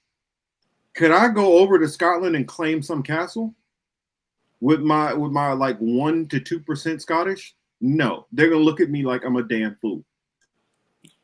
And most of these Israelis have maybe 1 to 2% blood that actually ties them physically, because they'll say Levant. And because a lot of people don't know what the Levant means. We say Levant, that's basically saying the whole entire Middle East. That's saying from Africa all the way across to Africa, Turkey, Syria, all of that is the Levant. Iran, Pakistan, damn near, all of that is the Levant. And when you say, yeah, I got 10% of blood from the Levant. Okay, which part of the Levant? Let's keep in mind, if you know the geography of that area, you have, and I'm gonna go by the ancient terms. You had Israel, northern and southern. You had Ammon, the Ammonite territory. Mm-hmm. You had the Moabite territory. You had the territory of the Edomites, and you had the territory of the Philistines over here. Now, all of them are in the Levant. Which one are you? For all we know, you could be Moabites, you can be Ammonites, or you could be Edomites. In which, for people that don't know, when they were talking about Amalek and all that, Amalek, the Amalekites, are descendants of the Edomites, which are literally the enemies of Israel. So saying you're Levantine, what does that mean exactly? And also with the migration patterns that you've had over the last probably 3,000, 4,000 years, there is no way anybody could take a body from there and tell you what time period and who it is and who actually lived there. So I was about to say, you figure that out when you do an autopsy? So DNA from there is like complete nonsensical. Oh, what was you saying? I don't know. I was saying the same thing. I was like, can you find that out after an autopsy? No, so because the only way you could test something, you got to be able to test back. Like, for instance, they can tell you Cheddar Man, who lived in like Great Britain, that he traces all the way back to the earliest migration, well, like pre the early migrations into Europe. So they can testify this DNA is to this landmass. They can't do that in Israel. They can't do that in nowhere in the Middle East. Hell, honestly, they really can't do that in anywhere from what they call it is Asia Minor. They can't do that from Asia Minor to all the way the north part of Africa. Nobody can tell you any of those people that were there going back 4,000 years ago because of the migration patterns of all of those places. And and some of that migration was willing and a lot of it was forced. Keep in mind, you had the just in recent memory, you had the various different, you had the Roman Empire and you had the different offshoots of the Roman Empire, which for people who don't know the offshoots, that would be England, Spain, Portugal, Germany. Like all of these areas were all part of the Roman Empire. Rome was not just Italy. Rome was like all the way over to Great Britain was Rome at one point. And technically Egypt, low key at one point. Yeah, Egypt, all that. That's what I'm saying. The Greek Empire went all through that area. Yeah. The Assyrians went all through that whole area. Who else? The Persians went all through that whole area. So you got major migration patterns that happened literally over like centuries. Like the Romans had that area for like a good 500-600 years. The Greeks had it for a good 400 or 500 years. I mean, there's like whole centuries of Europeans like controlling those whole areas, and the whole thing in general. So, and then you also had well, you can find Nilotes that trace back to earlier than then, but you even have people as far as way over to West Africa whose DNA is found in that area. You got people who are found as far away from China as to China, whose DNA traces to that area. So to try to say the Levantine is some kind of, that's so vague, and for anybody to try to use DNA to say that they trace to that land is ridiculous. But sorry. Do I get a bomb shelter though? But back to the bomb shelter. My bad. But can I get a bomb shelter though? Oh, bomb shelter be nice, but I'm just saying because like they already get mortgage rates at like, you know what I'm saying? They already get their bank accounts free, no checking fees and shit. Free lawyer every once in a blue moon, but like, can I get a bomb shelter because I'm Jewish? Well, if you tell the whole world that if you bless Israel, you'll be blessed, and if you curse Israel, you'll be cursed, and everybody's into you being Israel, you're gonna get a whole lot of people who are going to bless you, whether it's accurate or not. Well, I need a bomb shelter. That's what I need. Well, it's getting sticky. Are we up in 10 minutes? Do we have to stop in 10 minutes? This is why I said, he said, Marcus, you know too much. It's time for, this is the reason why I told you, if I ran for office, I would not make it very far. And I don't mean as far as popularity. I mean, somebody try to put something hot in my chest. That's what I'm saying. They will put something hot in your chest. Or right through my temple. And try to say, you know what, Marcus was depressed all of a sudden. I don't know. He just came out with this bit of depression and decided he wanted to put a rope around his neck. You better keep a note in your wallet that says somebody did it. It wasn't me. Well, one thing I can tell y'all for a fact, I don't care how horrible life is getting for me, how miserable I am, ain't no reason I'm taking myself out. The only way you ever hear something, if you ever heard something like that, it got to be like, I've been in the hospital with debilitating cancer and feel pain throughout every aspect of my bones. Or I need to, oh shoot. What? Man right here. What's up, brother? Hey, Steve. Steve, you're muted. No, muted. So yeah, I can drop this one on. Stop. It says Marcus wrote a manifesto. Oh no. Yeah, I mean, I'm not really here. I was just switching you guys over to Odyssey. Okay. Oh. Steve is so dope.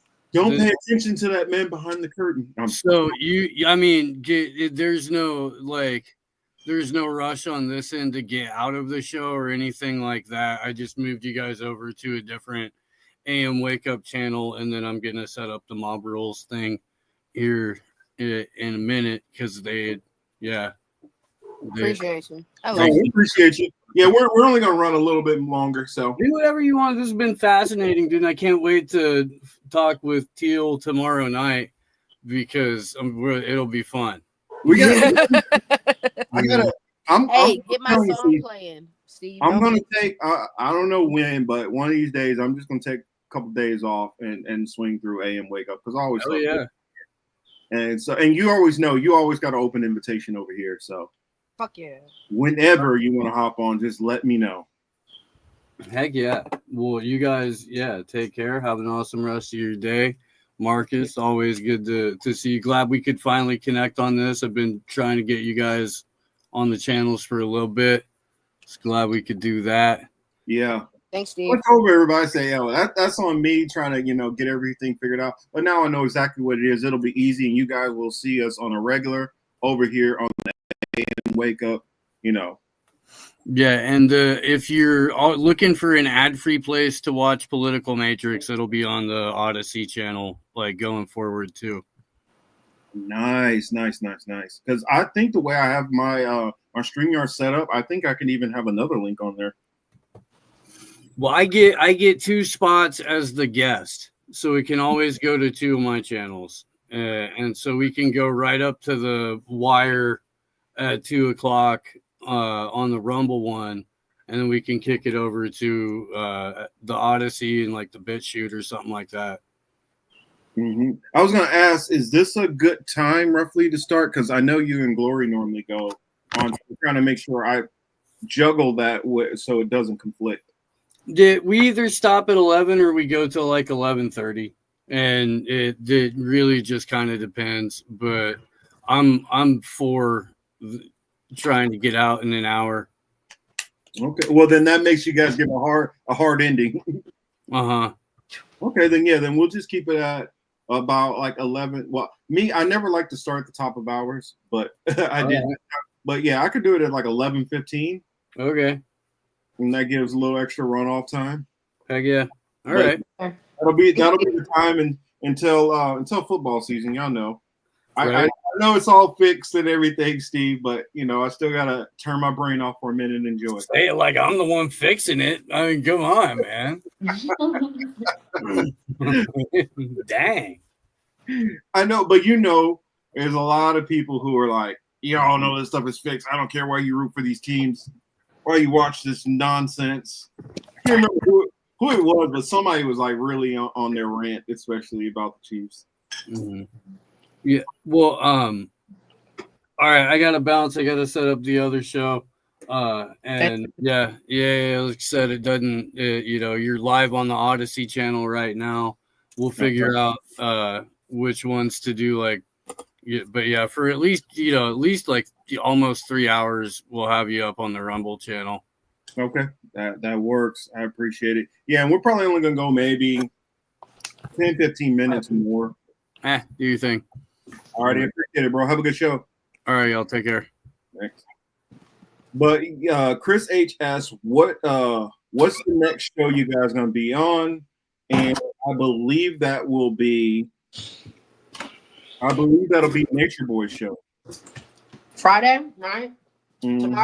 Tomorrow's Blunt Force Wisdom. That's Steve, I, and Suge.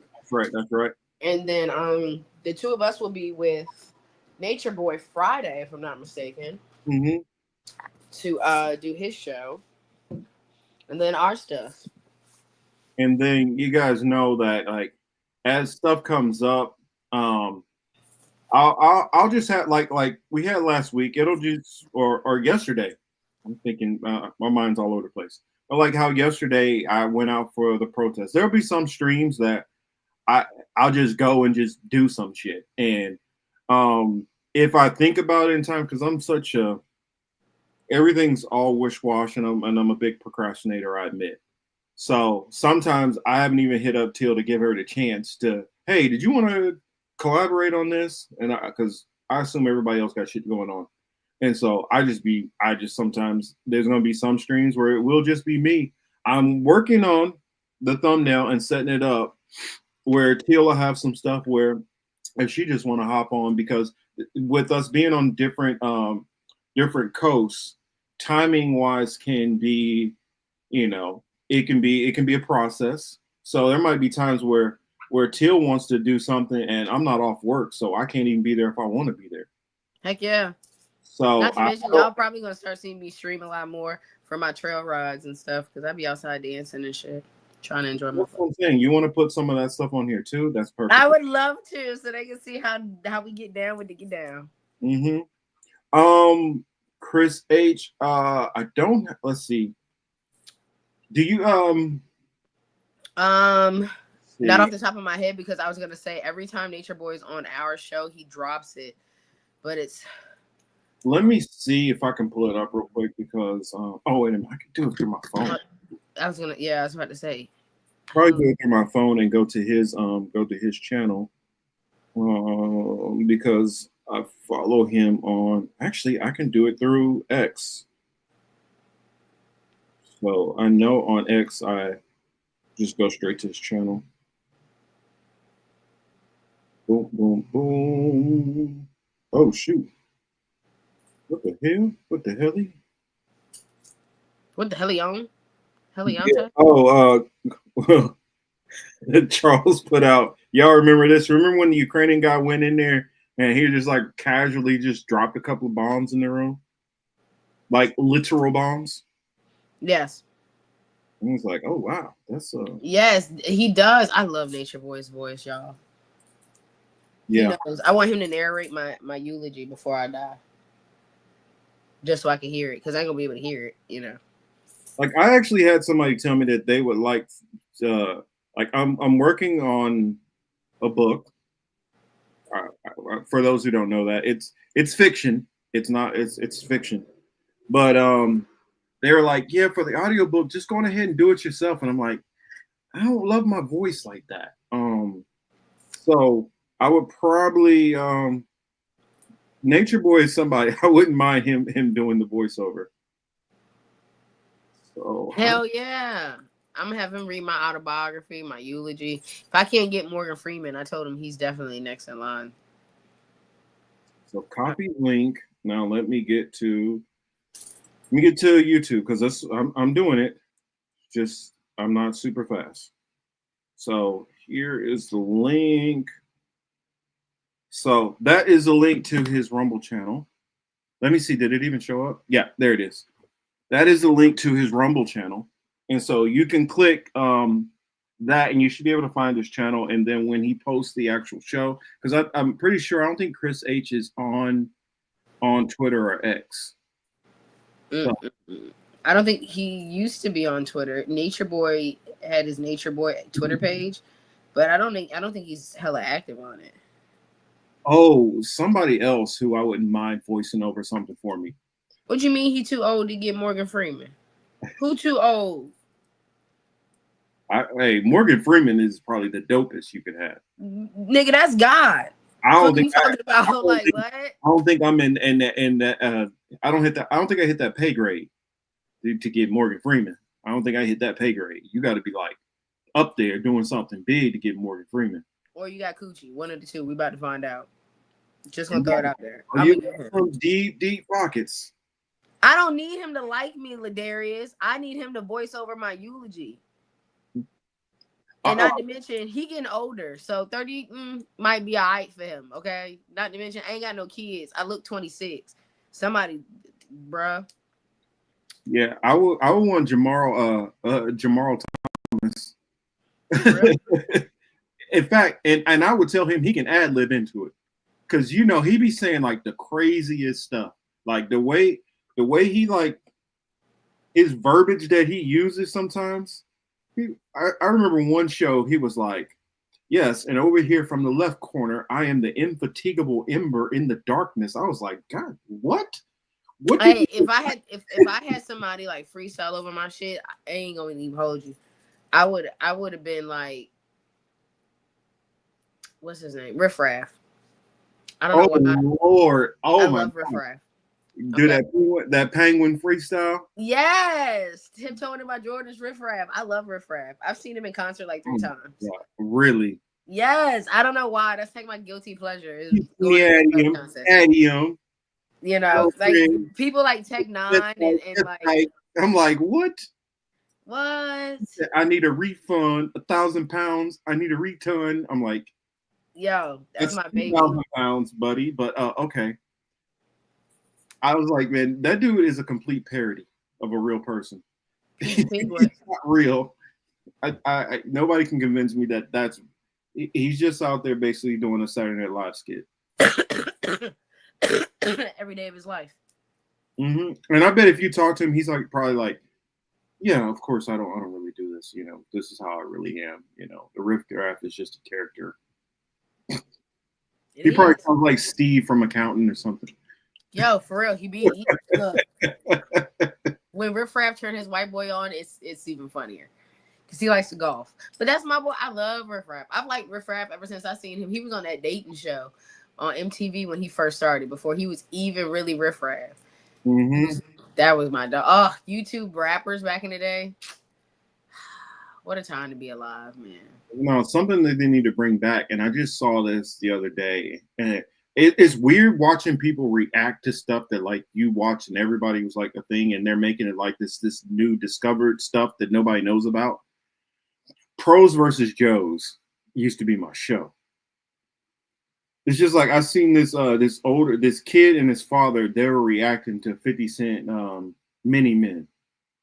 And the father's like, oh, this is powerful. Like, yeah, okay. Just catching up. Thank you. Good. But yeah, that's all I got, really. You got anything else too?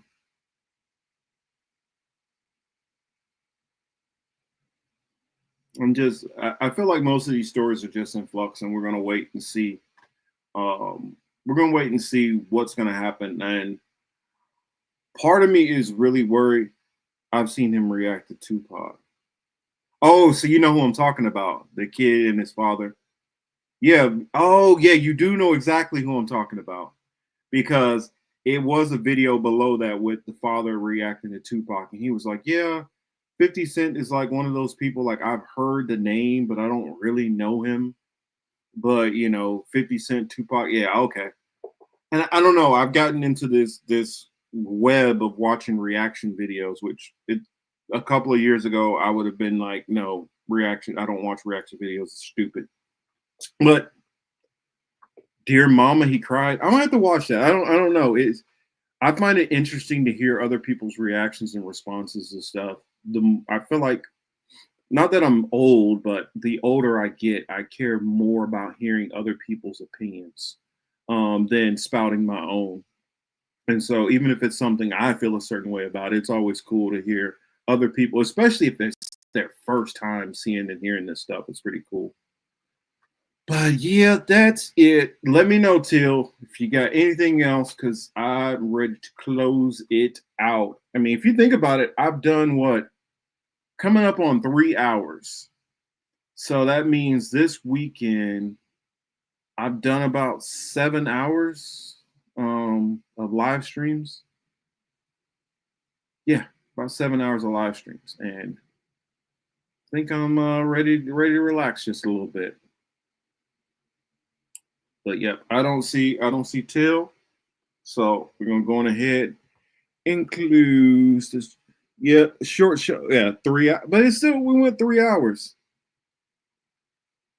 Yeah, we went 3 hours. And oh, for those who watch, I think I'm gonna go back probably. Well, I'm not completely done, but after this, I think I'm gonna go back and some of those interviews that I had, those street interviews, I'm going to clip those, even though they're kind of short. I'm gonna clip those so you can see some of the underground interviews for people who are not gonna go back and watch the live stream I did out there during the protests. But that said, this has been the Political Matrix. I'm your host, Marcus Young Morpheus Cage, here with my colleague and sister Teal. And y'all be safe out there. Y'all have a good one. And if things hit the fan, make sure you get all the stuff you need. I just got in my new lamps. Don't lose your mind over toilet paper. I got in my new lamps for when the power grid go down. and I had to buy me another bright ass flashlight because my old one got stolen. So that one's on the way. And make sure you just have all the survival shit you're gonna need. I probably Get need you to some get MREs, y'all. I need to get some more water purification kits and straws. So just make sure you stock up on the stuff because if World War III does hit, like I was telling somebody the other day, Sorry, no. where either America's going to be last to be hit or first to be hit. One or the other. And the reason why they're like, because I do got one more thing I'm going to ask you.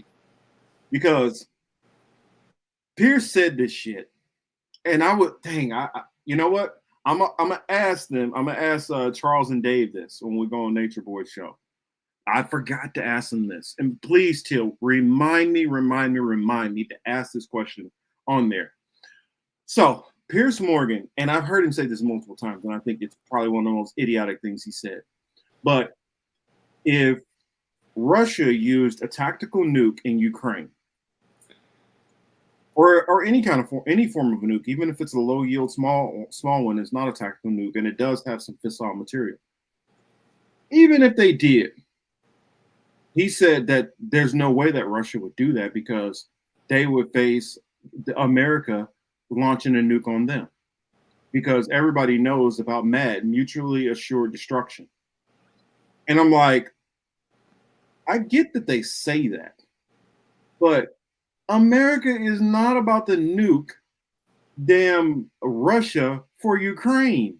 That is just no, that's not happening. They're not taking the chance of getting their country possibly destroyed also for Ukraine. Like, I get that Europeans like that, and Europeans might feel this like big fear of Russia, but that's not happening. Americans in general don't give a damn about Ukraine like that, let alone politicians ready to risk it all for Ukraine. So I don't know. What do you think? Hey, so one thing before we get too far, Ladarius, again, make sure you add the again. Is America going to attack itself again? Because if you search up the nuke bomb in North Carolina that they accidentally dropped, that would have took out a lot of the Eastern Shore and didn't say shit about, that'll be the second time they tried to fucking nuke us, and it's our own people. Yo, I think I might bring on I don't know, I'll DM you about it, Till, but I know there's been some music stuff going on, and that's not really especially all this court stuff and whatever. And I'm thinking about the young man, Black Adam. I want to have him back on the show again. And I know that's been his bag. He's been into that, but he's been dabbling in the political stuff. So I need. Oh yeah, I'm down with that. I need somebody else to talk to me about it. Up. And so I want to do probably a segment of that next week. So I'll reach out to him, see if he can do it or not.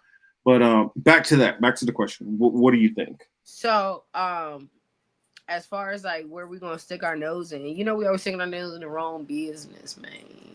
We're gonna stick our nose in the wrong business. But I definitely thought the same thing. I said if we ain't first, we last.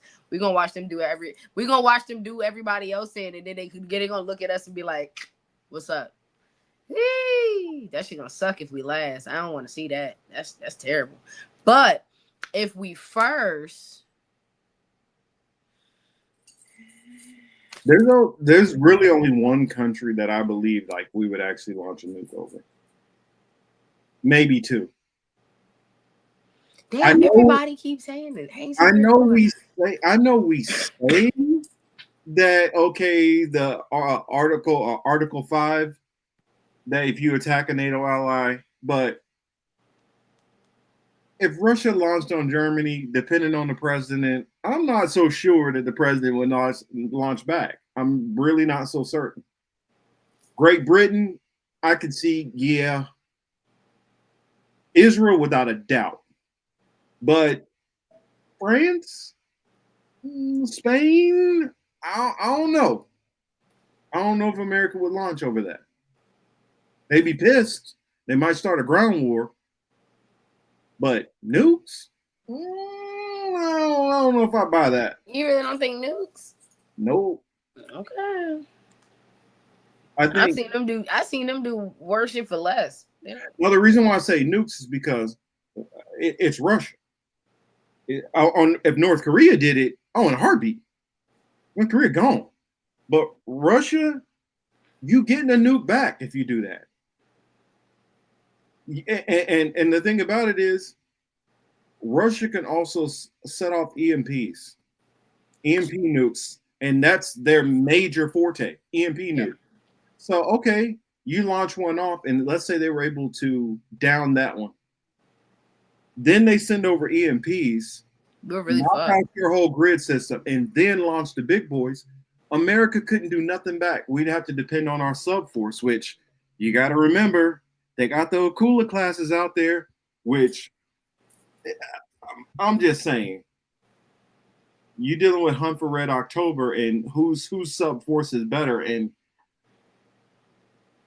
I know I'm gonna piss off some of my Navy brethren, but I honestly worry about Russia's nuclear capability, especially their subforces. And that's what I'm saying. So I'm not so certain we win that battle.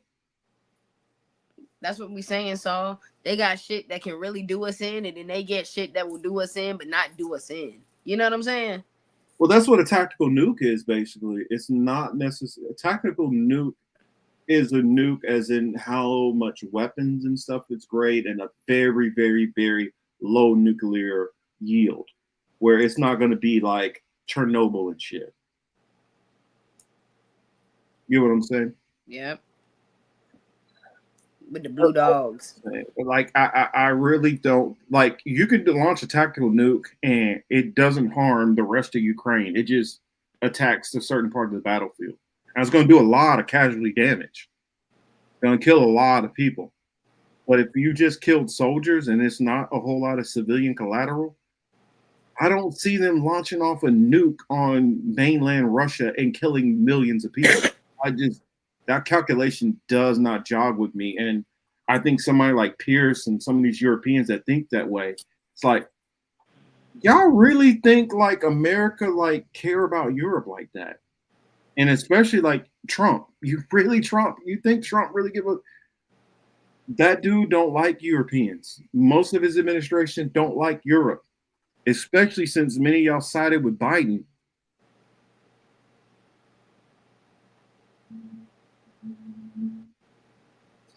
Wesley said that's because you're sane. True shit. In the group and French. Only he wants.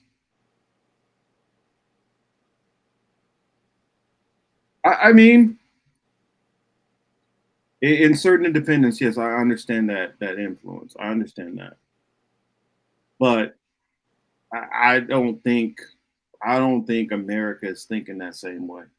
And I guarantee you, outside of the politicians, when you start talking to DOD people, you start talking to, they're not going to be really. I think it's split. I think you got some who are like, hey, Article 5 says we blah, blah, blah, blah. But you got some people like, yo, Mr. President, let's think about this. They talked about your mama, bro. Keep in mind, there's going to be that one person that's like, fuck that shit. They talked about your moms. Yeah, and that's going to be that Marine general. Yeah, they said your mama was but sucking. that admiral over there who really, the admiral in the Air Force general who deal with the nukes, like, yo, listen here.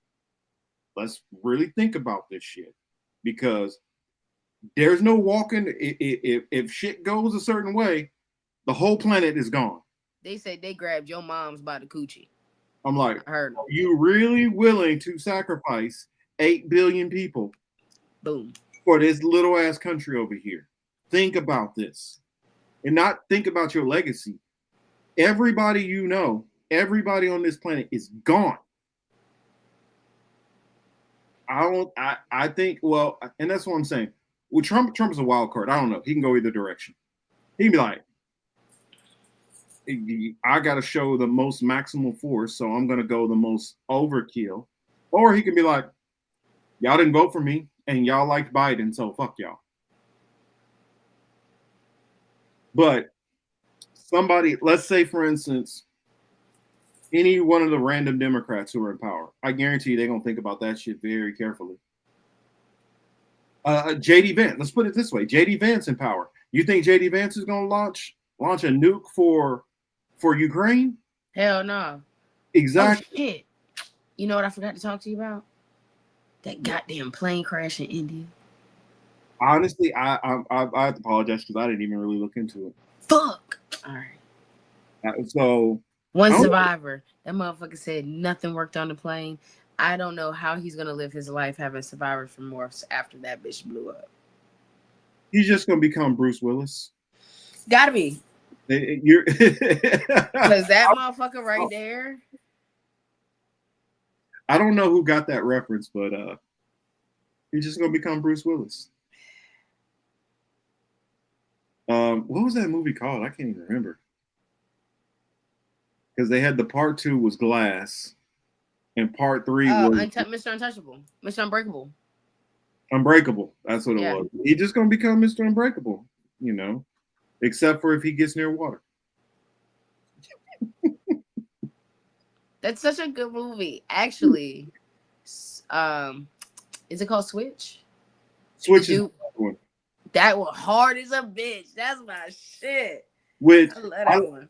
Switch is the one which I loved and hated the most. Why? Because it ended so anticlimactic. Oh yeah, when he just ran off. It went all the way up here. It was building, then pow, and it just dropped straight off like boop. Yeah. Sopranos black screen ass goddamn shit. Yeah, that's what it is. It's called Split. Yeah, Split. Thank you. That's what I'm saying. Split was like up here, and it fizzled out like, you know, a balloon letting out air. Yes. I hated the ending, but damn, it was a good fucking movie. It was building so good, and John John McAvoy, man, he was killing it. They should have made a part 2 to that nigga by himself. His character was beautifully written. That's what I'm saying. By the way they did it, you would build up all this, like, it had so much potential. It reminds me of Chronicle, for those who like the movie, people who remember that. It reminds me of Chronicle. How Chronicle had so much promise, and then, or what was that? Brightburn. The same. Let me stop. I'm gonna keep going into movie after movie after movie. You seen Brightburn? No. Brightburn is this little kid who basically has the powers of Superman, like evil. It's like if you took Superman's story and made it evil. Ooh. Brightburn is a wild ass movie. Killing people with your laser eyes and shit. Oh yeah. Chronicle. That's another one. Chronicle was Michael B. Jordan. That was a good one. And that's what I'm saying. It was, and it just like, and then it just died off. Brightburn was too evil for Chris. It was too. That movie was. He was that little sucker was like, if you took like Damien and I hate that fucking kid, and I was just about to say, please don't say Damien. I hate that kid. If you made Damien, gave Damien Superman's powers. Oh my god! I remember watching The Omen with my mom. This is for you, Damien. Bow. I was like, what the fuck do you have me watching, Mom? Yeah. That shit. Oh god. I hate movies that have bad kids. Well, how you feel about how The Omen made you feel? That's how I felt watching Clockwork Orange. I love Clockwork Orange. I have a Clockwork Orange tattoo. Oh my god! I'm like, this movie is so disturbing. I love it. Clockwork Orange made me want to listen to Beethoven. It made me get a violin. I love it. It's probably the reason why I love Milk. That's one of my favorite movies. Beat that bitch with a big ass penis sculpture. Beat her to death. And then had to do time and listen to Beethoven. It's such a wild thing. And then they got him in the end. Yeah. Got his ass in the fucking end. Crazy work. Mm-hmm. That's what I'm saying, man. I might just have like, I heard Warren talk about having a music stream. I might decide to have a movie stream and we just talk movies. We should. Cause y'all get me on music. I don't always listen to all the same music as everybody, and so some of my music will be left on deaf ears. Yeah, I'll be like, I don't know what they're saying. I don't care. It's not my music. Like I don't know. Till look on Instagram real quick. Oh, that's right. You're on your phone, so I can't. I got it. But look at what song I shared on my notes. Like, you know how I can give you, I can play a song. Just listen to a little bit of the song that I shared. And I'm like, this is what I'm listening to right now. And I think it'd be short enough that you probably can get away with it, even if they heard it on the screen.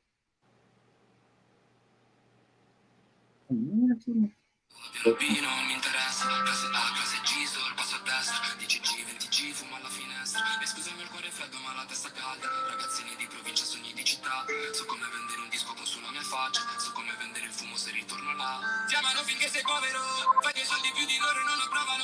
Popolare però non sei più del popolo, solo perché ce l'hai fatto un po' ti odiano. Ehi, giuro sono ancora io, se riguardo foto di quando ero bimbo, facevamo le promesse con il ninja. Non dormo la notte, mi scoppia la testa. All right, that's good, but it's Italian, so. You live in Italy though? Yeah. Duh. But that's what I'm saying. No, we ain't gonna know no Italian ass goddamn rap, nigga. Fuck. I listen to French rap too. I listen to French rap. My favorite guy. All right. Monty James.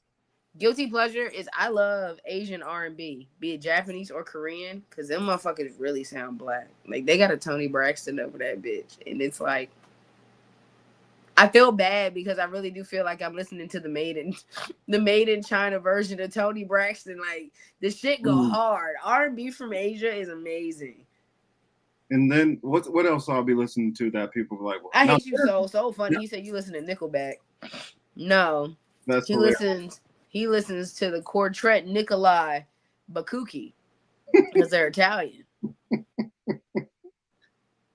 Thank you, Chris. Chris, that Japanese R&B is on point, bro. Ooh, that shit. Them motherfuckers sound like SWV for real. I love it. It's so good. You probably listen to that K-pop too. I don't like K-pop. Boo. Thumbs down. Boo that shit. I don't like K-pop. Boo this man. Boo this man. Exactly. Yes. I've been booing people a lot in 2025, like to their face immediately. Like I was literally just stick my thumb down and go boo. Russian. What's his name? God damn it! I always fuck his name up. Phoenix. Joaquin Phoenix. Oh, Joaquin. Damn it. Huh? Joaquin. Thank you, Joaquin. I always fuck his name up. Joaquin Phoenix.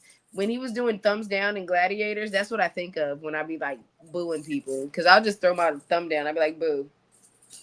And then I guess the other thing that I listen to now, this I don't understand all of it. Like some of the Afrobeat stuff, like I don't speak any African languages, so I listen. So I do. So I listen to Afrobeats and I be knowing what they're saying because Afrobeats makes me think of reggae. I listen to a lot of reggae. Yeah, I love the beat to some of the stuff, and I'll go look it up to see what they're talking about in the ones which are not in English. But I'll also listen to have you heard of Sonia Jobar out of West Africa? I'll sing you some of her stuff. I don't know. It's something that I don't know. Maybe spiritually, it's connecting back to some ancestors or something. I don't know, but I'd be feeling some of that West African stuff and Afro beats. Like, yeah, I know I said we were gonna get off, and I look at it. See what happens. See what happens. Y'all let me go long. Y'all let me. That's why Steve kicked us off. And I need to stop. But yeah, that's I don't know. One of these days on well, that's what I do. I'll ask Steve about doing it on possibly Rumble because I don't know how they feel about or you know what? We'll see Rumble Odyssey. We'll figure it out. But once with Chris, we did a music stream and like he played a song, I played a song. We did kind of like a battle, but I don't know. We could play like something from your playlist, something from my playlist, and I don't know. It could be interesting. I'm down with it. I can't wait. I love talking music. Yeah. So, oh shoot! Shout out to Lucy over there. Says I need some Filipino rap for next stream. I don't know. That's what we'll do. We'll figure out which stream to do it on, and we'll do like a music stream. I don't know. So well, y'all can get a little behind the curtains of some of the stuff we listen to, and I promise I'll play some stuff in English too. I listen to some wild shit, y'all. Oh, I got my AI songs that I like too. Oh, the AI song I can't wait to play tomorrow. You know the one I like, right? What song you like? Slapping a nigga today. That. Yeah, King Wallonius? Yeah. Yes. And he got a couple other songs too. He did one called Doo-Doo in Your Toilet. I think it's hilarious. We're playing it tomorrow for the show. I requested it from Steve. King Wallonius is my favorite AI anything right now because that motherfucker has like. Did you hear his version of the Sinners album? Okay, King. Send it to me. Bruh, that shit is amazing. He had another song about did he do that or was it somebody else who did it about I think this bitch broke my pimp hand? I think that's King Wallonius. Yeah. Hold on. Sinners Better Get an Oscar? Is that what it? Sinners Better. It's on an album called Sinners Better Get. Because that shit had me fucking down. All right, I'm about to send it. You got Spotify? Probably. I don't know. I ain't been on Spotify in God knows how long. Okay. It's probably one of the things I'm paying for that I don't realize I'm still paying for. Or speaking of that, I need to fucking call LA Fitness tomorrow. Yeah, fuck y'all. I don't need y'all no more. Yeah, I got 24 and I canceled with them and the motherfuckers are still charging me. So I'm gonna be like, no, take your fucking $49.99, leave me the fuck alone. Or $44.99, leave me alone. Give me my money back. Shoot, y'all close at like. Oh, you saw it. There it is. Yeah, King Wallonius did do it. Yeah, he got some hits. This nigga King Wallonius is hilarious. He's got it. He's got it hands down. But the album is called Ryan Coogler Better Win an Oscar. And they're all parody songs for the movie. For instance, there's a song called Shot in My Ass. I knew you would get that. Oh boy. There's a song called Tongue in Your Coos. Ooh, wow. Perlene, Where Did You Go? From the perspective of her husband. Oh, did you? That reminds me of you. You listened to Kev on Stage and Tony Baker, right? Yes, I heard them talk about that. Yeah, like the perspective of the husband. He's like, well, I need to explain something to you. Like your wife Perlene went out last night, and she let the little young singer, put his tongue down there. He's like, but ain't that like 3 miles away? He went down there and ate that, even though she'd been walking for 3 miles. Yes. And he's like, and she turned into a vampire. Like, what's a vampire? He had to explain what a vampire was. What's like, a vampire? What are you telling me? My wife left. She cheated on me, and she turned into a vampire. And she did. Like, you know what? That bitch cheated on me. That's what she get. It's the truth, though. I always thought that. Oh man, I don't know. Y'all, as y'all can see, we listen to some crazy stuff too outside of this. So now I'm actually going to end it this time. So bye, guys, for real. No, y'all have a good one. It's fun. We're gonna have a chill. You know what? We might even do it next week. Just have a chill show where we're not really dealing with. We're gonna take our minds away from this craziness for a minute. But unless some crazy shit happen in a week, and then we unless something crazy happen, we don't have a choice. But you know what? I might even try to do a double stream where we do one just a little bit early and then do that one separate. Phone's ringing, of course. It's my watch. It's time to go. Yeah. All right, y'all. I'm being paid, so I got to go. So, all right. I'll talk to y'all later. All right. Have a good one. Have a good week. There is discrimination in this world, and slavery and slaughter and starvation. Governments repress their people. Millions are trapped in poverty, while the nation grows rich, and wealth is lavished on armaments everywhere. These are differing evils, but they are the common works of man. They reflect the imperfection of human justice, the inadequacy of human compassion, our lack of sensibility towards the suffering of our fellows.